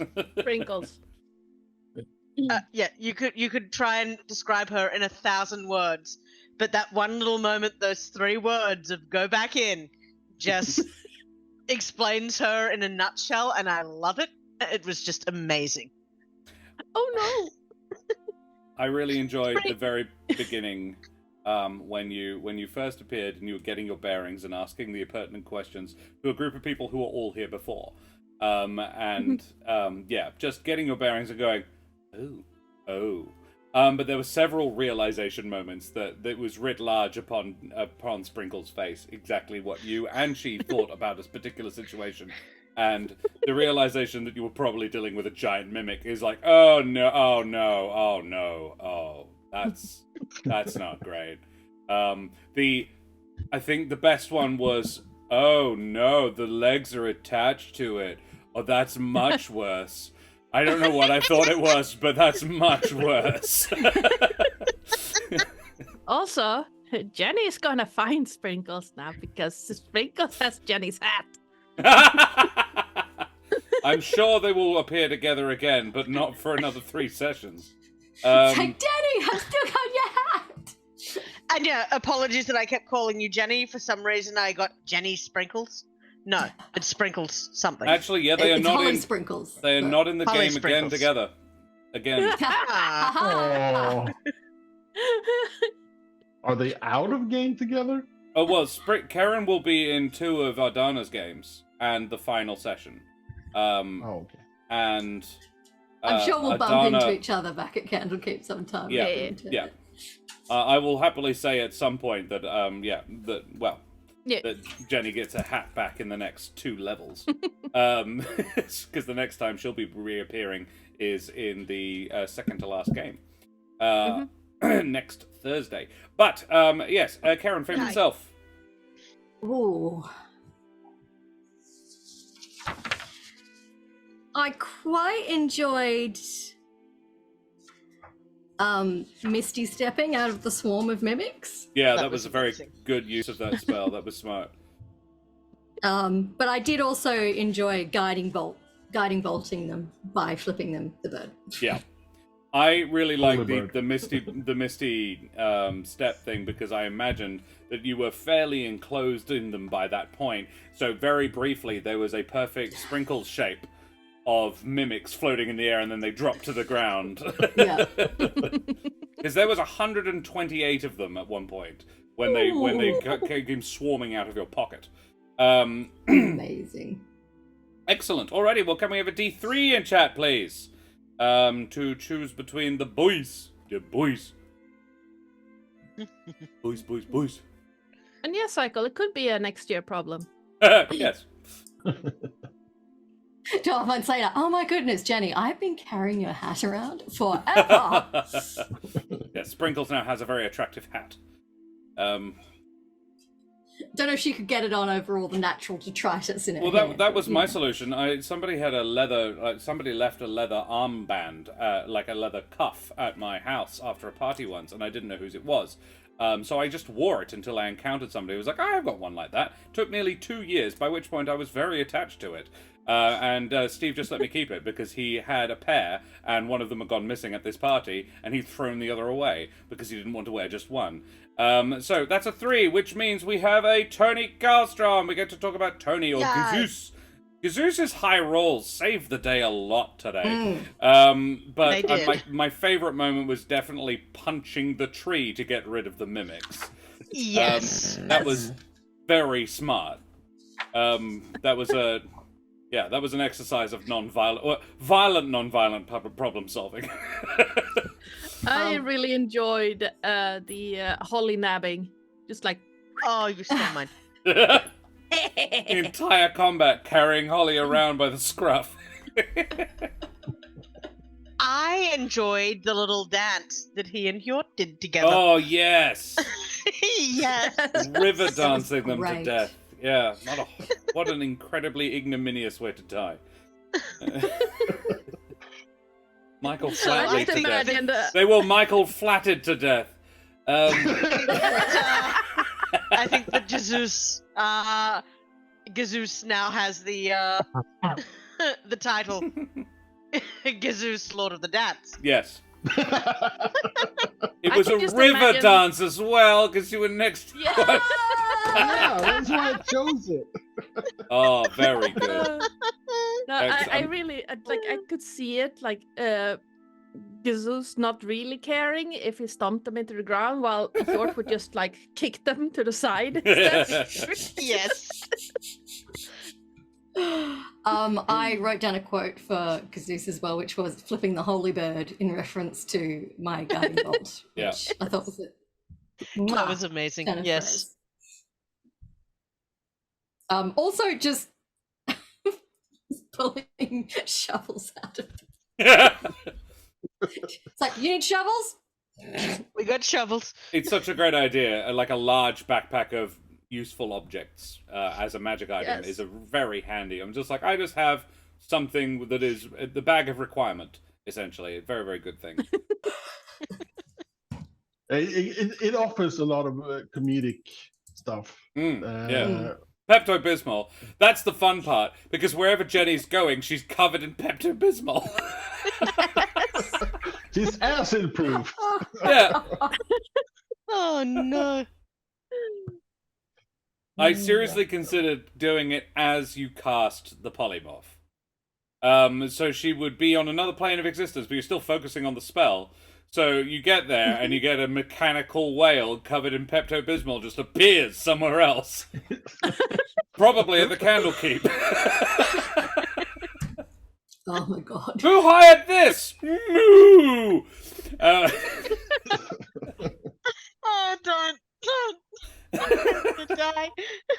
But I was nice and saved you that spell slot. Thank you. Any other favorite Tony moments? Tony, favorite self? Yeah, okay. So my favorite self is kind of weird today because my favorite moment is, of course, waking up because my phone beeped, struggling to find my glasses to read the message, realizing, oh shit, I need to get online and play. that okay, not for the audience, but that's my get your shit together as fast as possible and just get on with it. And for the first half before the break, my mind wasn't there.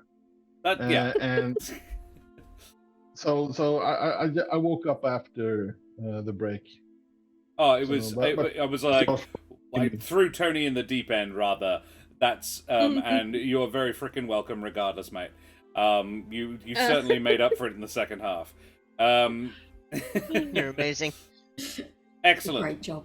Shall we favorite somebody else then? Can we have a D2 in chat, please? Terris and me. Roll D2, get a 3. There's Because a you two. got 3s the whole No! time. One. Tony, curse you. That's a me. It's a me, the DM. Favorite DM moments, everyone. Your fiendish glee when I got bitten from inside my pocket by a bag yeah. full of mimics. I could really see the horns and the tail. Yeah. I I'll like take it. that little bit. I like that little bit where I'm talking to the mimic, asking if that's its mother, Oh, and it yeah. licks me. Yeah. Then I was just, oh my heart. Yeah. Yeah, You made me go, no.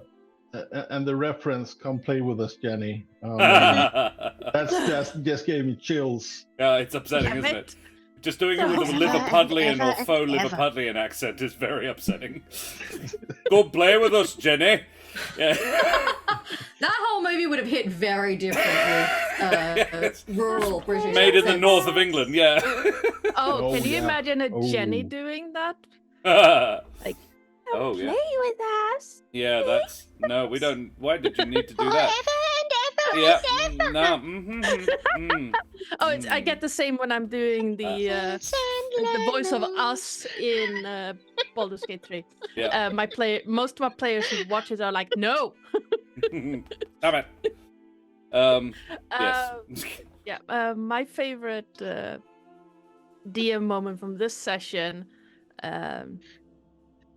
was the voice. Like, I love how you do NPCs overall, but the voice of Dr. Stein, he sounded so proper but frazzled at the same time. My note was Hugh Grant. Oh. Ooh. Close enough. But I'm just so charmingly befuddled. Yes. From Notting Hill. Yeah. I was thinking I love it. original. Every movie has. Every Yeah, I mean, maid yeah, that's. does that. In fairness, he's actually branched out significantly in the last decade or so. He was very, very good in Cloud Atlas, and a couple of characters you wouldn't know it was I never him. watched Cloud Atlas. Dude, it's amazing. Like it's not for the faint-hearted. It's a fucking weird movie. And some bits of it are like, why is this even happening? The Jim Broadbent bits are really fucking waste of time, but some of it is very, very cool. And yeah, he's several roles in it, and a couple of them he's playing himself, and a couple of them you wouldn't fucking know it was him. One of them they do Asian face on him, and it works.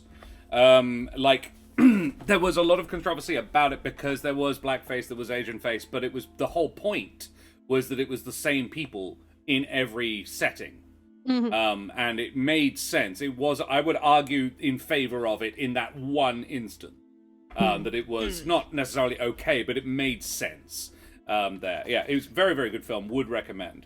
It's the Wachowskis at their weirdest.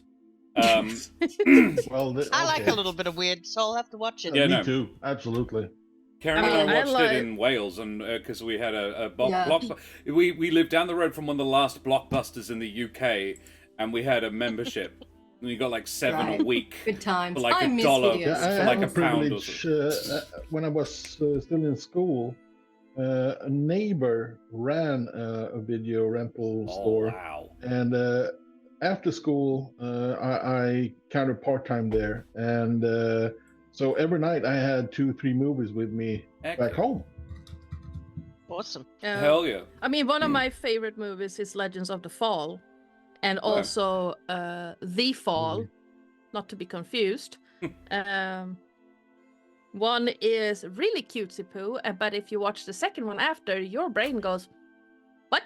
'Cause the Fall is basically, for those who haven't seen it, it's a little girl who visits a stuntman in the 1920s at the hospital after he broke his back Oh, from a fall. right. And the stuntman is telling this girl all these kind of stories in exchange for heroin. Oh, wow. Oh, yeah, I've heard So about that it gets weirder and weirder and weirder. It's a really good movie. I highly recommend it, but it's weird. Jumping I like back to, I really want to watch that now. Jumping back to Cloud Atlas for just a sec, because I've actually read the book as well as seen the movie. And I have the same problem with the book that I have with the movie. And that is that the Orison of Sonmi is far and away the best and most interesting story Yeah. of the kind of collection of stories. Yeah. And I'm just watching / reading the other stories in the book, and I'm like, I just want a whole book about Sonmi. You could ditch everything else and just do that one, and I would read an entire book on that. And that was my big thing. I was just like, one of the stories is devour. so much cooler than the others. Also, the one that's set in the very, very, very far future, with Tom Hanks. The one in which Tom Hanks is the main character.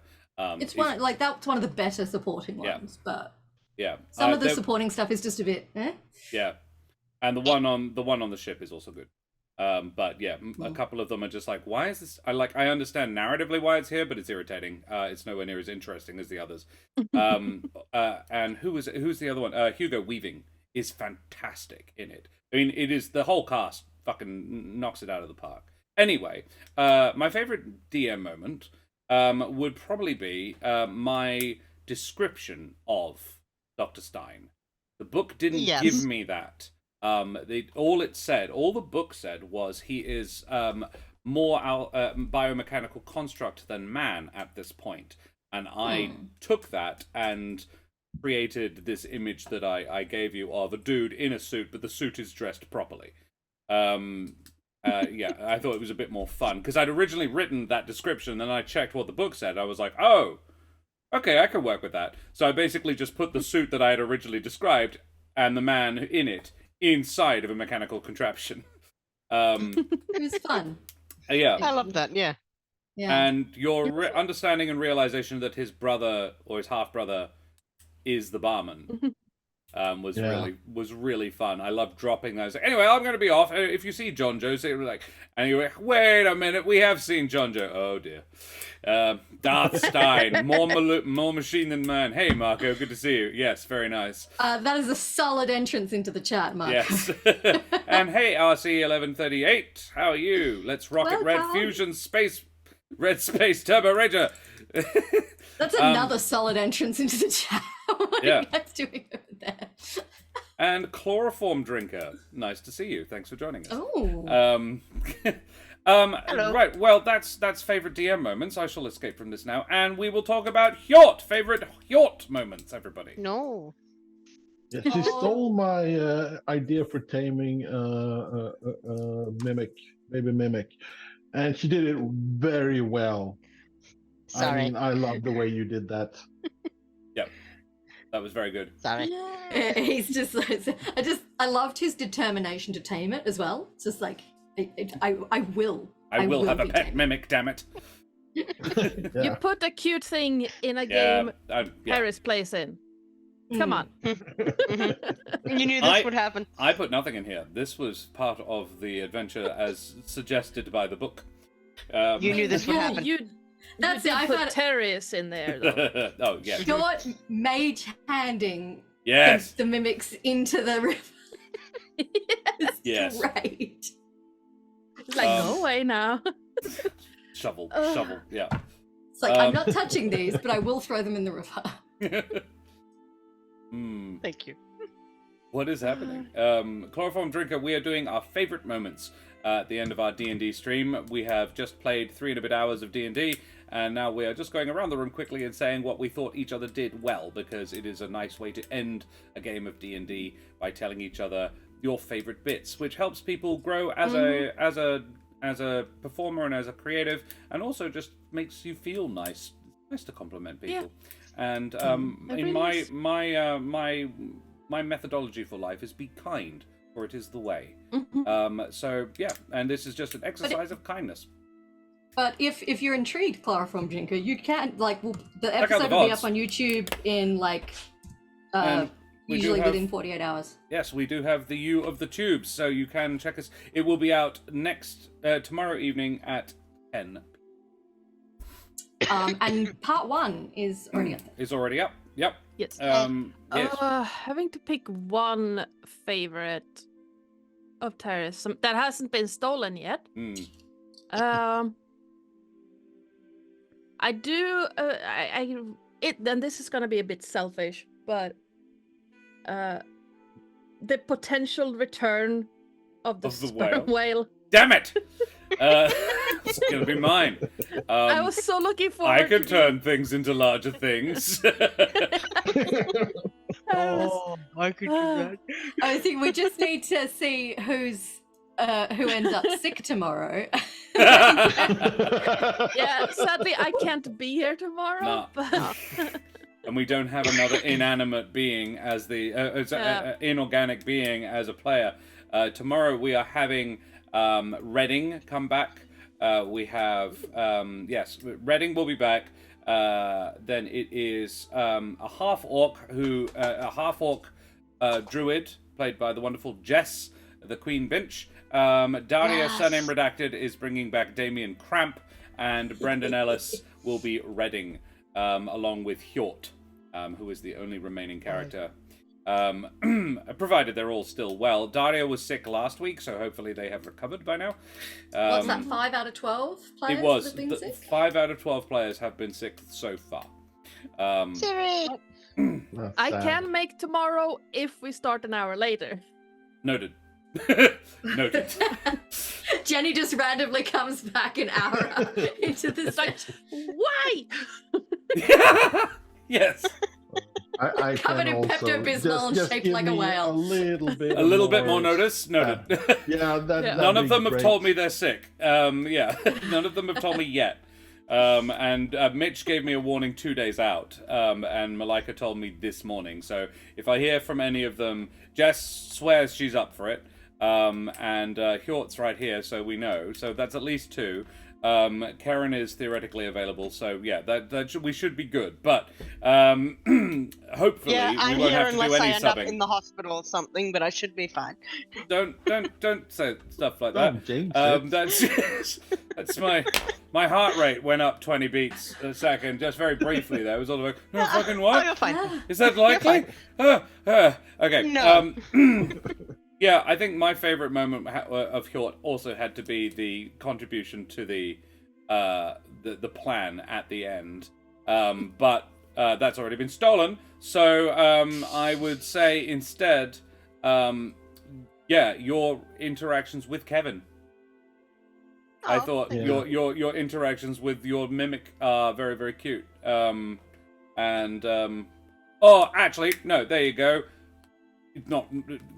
That was good, but you know what was really cute was how sad you were about the horses. Yeah, that was sad. It was Oh. touching. Yeah.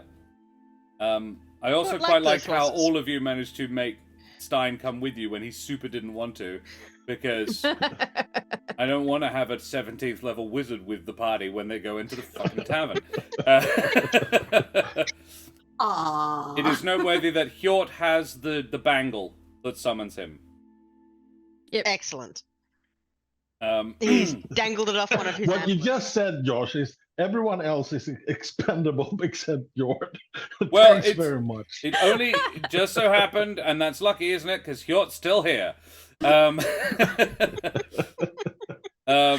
Just have fun summoning You'd be to real a random fucked place in if- the Candlekeep. You'd be real screwed if Holly had it. Oopsies. That was lovely and splendid and wonderful, guys. Thank you so much for hanging out with us this evening. Terris, favorite self before we right. end this business. Hmm. Don't want to I'm deprive going you to of the opportunity. say the idea that Hjort actually figured out that it was a mimic. Yeah. That the tavern was Oh, yeah. Kevin's mummy Yeah. or daddy or Mm-hmm. parent. Yeah, that was good. Yes, Yeah. that was really That was good. crucial, actually. So, well, good, Yeah. good thinking. Like, Absolutely. I thought it was it, but Jenny isn't that smart. Yeah. She's not dumb. She has a 9 intelligence, but she's not that smart. Yeah. Not something would instantly occur to her. No. I love that I made it almost 2 full sessions before you guys figured out that it was a giant mimic. It is called the adventure is called Dread and Breakfast. Mm. I love Because that. the tavern mimic is the monster you've got to fight. Warning, it has lair action. It Is the a lair. Yes. It's also pretty much invulnerable from the outside. It's an animal though. Well, it's a creature though. It is so- a monstrosity, but it is a creature, yes. We will go away from here now, guys. Thank you so much for joining us this evening. We do have a few things to mention before we go. Firstly, we mention the wonderful Wooten Forge gaming accessories, purveyors of WA and possibly even the world's finest handcrafted wooden tabletop accessories, like this beautiful Jara Dice Keeper filled with gorgeous shiny dice, most of them from the wonderful Roll with Advantage, actually, not a sponsor, but they are still lovely folks. What was the company that Terris sent me dice from? D&D dice, I think. D&D dice were my pirate dice, but all the others are from Roll with Advantage. So check them out at woodenforge.com /Corsairs Cove, and we get a cheeky little kickback of any purchases you make, you bloody champions. I don't shield, but I do have bills. I have my Gen Con win in mine. Oh, hell yeah. And we are also supported by the marvelous Troll Lord Games. And tomorrow evening, we will very hopefully have a giveaway by the wonderful Troll Lord Games. I need to hit up Troll Lord Chuck again about that. Yeah, there you go. TLG, they are the creators of Castles and Crusades. They have a whole bunch of wonderful TTRPG stuff on their website. You can purchase it either in hard copy and get it sent to you, or you can purchase it for PDF, download and use it straight away. They have several systems. The Siege engine is their core mechanic, and then several systems that utilize it. I have purchased Starship Warden from them, and I really, really want to try it. It looks bloody cool. So yeah, check that stuff. Yes, TLG Loot, absolutely. Rovaljax, how are you, mate? Good to see you. That's about it. Karen, could you tell me about the Ukraine, please? I can. You may have heard about what's happening in Ukraine in the last year or so. Unfortunately, that war is still very much happening. I know when another one starts, we're like, oh, well, we're done with that one. No, we just got more. Not over yet. So if you are able to donate, click the link in chat, and you can either direct your donation to a specific charity or not-for-profit, or you can just generally donate to the collective, and they will distribute as they see fit and be very appreciative at the same time. Splendid. Thank you very much. Well, guys, we shall go away from here now and raid somebody else. And we have chucked a few raids at the Eldritch Scribe of late. So I think what we'll do today is raid Phoenixy Wacky, who is doing some one-shot roulette character creation, which could be rather fun. And Phoenix is a stream team buddy. Is one of our stream team buddies. In fact, he was the chap who recommended us for the stream team in the first place, so I owe him a solid, because he's a bloody legend. So, guys, we'll drop a raid over there. But before we go, who the absolute heck have you all been today? Tony, what the heck? Who the heck are you? What the heck are you? Who the heck are you? Well, apparently, as of today, I'm Josh's emergency contact. Hell yeah. Yeah. You're in my phone now, Tony, if you need. In case of emergency, break Tony. Don't break Tony! I need him! Break out, Tony. Yes, without the Tony. Glass for Tony. Yeah. I'm a Swedish GM. I usually DM Mutant Chronicles, but I also DM D&D. And sometimes I GM for Josh here at Courses Co. Hopefully, I'll have a session with him later in 2024 where we'll do Mutant Chronicles again. Hell yeah. And that's me. Love it. Karen, who the heck are you? Hello, I am Karen, sometimes known as the Mother of Bunnies. I am performer, writer, internet addict, one half of this very channel. You can follow me on the social media site formerly known as Twitter at Mother O Bunnies, or you can follow my X-rated Bella Sculptor ego, Miss Lolamar, on Instagram. She's not really that X-rated, to be honest. She's quite tame as far as. If you want X-rated, check out Wildcat. Yes, that's some hot stuff. Dead set. We know her. She's lovely. Her name is Cat Wild, and she's amazing. But that's some sexy go shit. find her photography page. Yeah. That's some spicy stuff. Yeah. And you can also listen to me in the D&D podcast, There Be Dragons. I am trying to remember when I'm next scheduled on for Candlekeep. Yes, I am back for Game 3. So the 14th. Playing with Ardanna. Yes. Returning to be DM'd by the lovely Ardanna. Absolutely. Unless more are struck down by the Lurgy and I have to come back. So that would be. Oh no! I have to play more D&D. The horror. Yeah. Oh no! Holly Sprinkles. Poor you. Holly Sprinkles will be on both Thursday and Friday this week, 6 p.m. AWST. Oh yeah, I get to play with Karen again. Yeah. Hells yeah. Yes. And as will Daria and Brendan. That is a Daria, Brendan, Karen, and Tony, which is a heck of a team. Ardanna, brace yourself. You've seen the Chaos Gremlins I DM for on the regular. I have, but you will be having the entire Humblewood crew, the entire Humblewood Monsters and Magic crew, plus Tony. True. That is a... Brace yourself. Daria and Brendan, that is a thing. Those two together. Yeah. Speaking of Ardanna, who the heck are you? Hello. Hello, I am Ardanna or Joe or you there. As Josh so kindly reminded everyone. I am the GM and channel runner over at The Lorite, and I will be back here on Thursday in the DM seat for the next part of this Candlekeep esque thing we are doing with Candlekeep deconstruction. What could possibly go wrong? No. It'll be fine. It'll be fine. I'm sure it'll be fine. Terris, who the heck are you? Hi, I am Sir Terris, your friendly neighborhood ferret. I can be found wherever D&D and other TTRPGs are played, most notably on the Law Rights channel from time to time, though I generally there play Baldur's Gate 3 with her, and sometimes yeah. D&D. I do not stream myself yet, pin in that, but soon, maybe mice. Oh yeah. On that note, if you're interested in watching what me and Terris get up to when we play Baldur's Gate 3, there are shorts on my YouTube channel. Oh, hell yeah. If you want to slap a link up for that, go for it.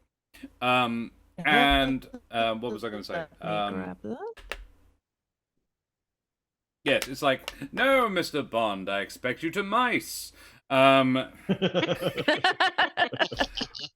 Mesdames et Messieurs, Damen und Herren, and beings of indeterminate gender and persuasion, I be Josh the Pirate. You can find me here on my channel, Corsair's Cove, where I run D&D and other RPG-related games with me lovely wife, Karen, the mother of bunnies, and all my splendid friends. We will be back tomorrow evening for the final episode of Dread and Breakfast, with the wonderful Daria, surname redacted, Brendan Ellis, Terris, and, of course, someone else whose name is currently flirting around my brain. Come on, Josh.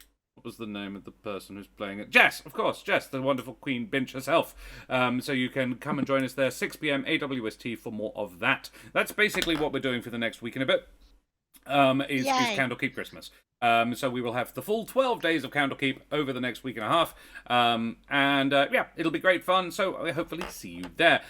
We are going to drop a raid over on Phoenixy Wacky now. Throw your favorite raid emotes up in chat. Tell Phoenix where you came from. Show them the love like we always do. John is a bloody champion, an excellent individual, and a splendid DM. So tell them where you came from, and we will see you same bat time, same bat channel tomorrow evening for some more Candlekeep mysteries.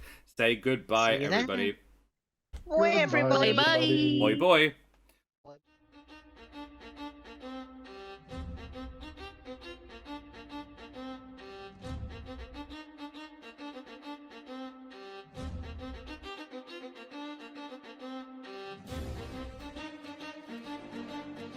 Whee!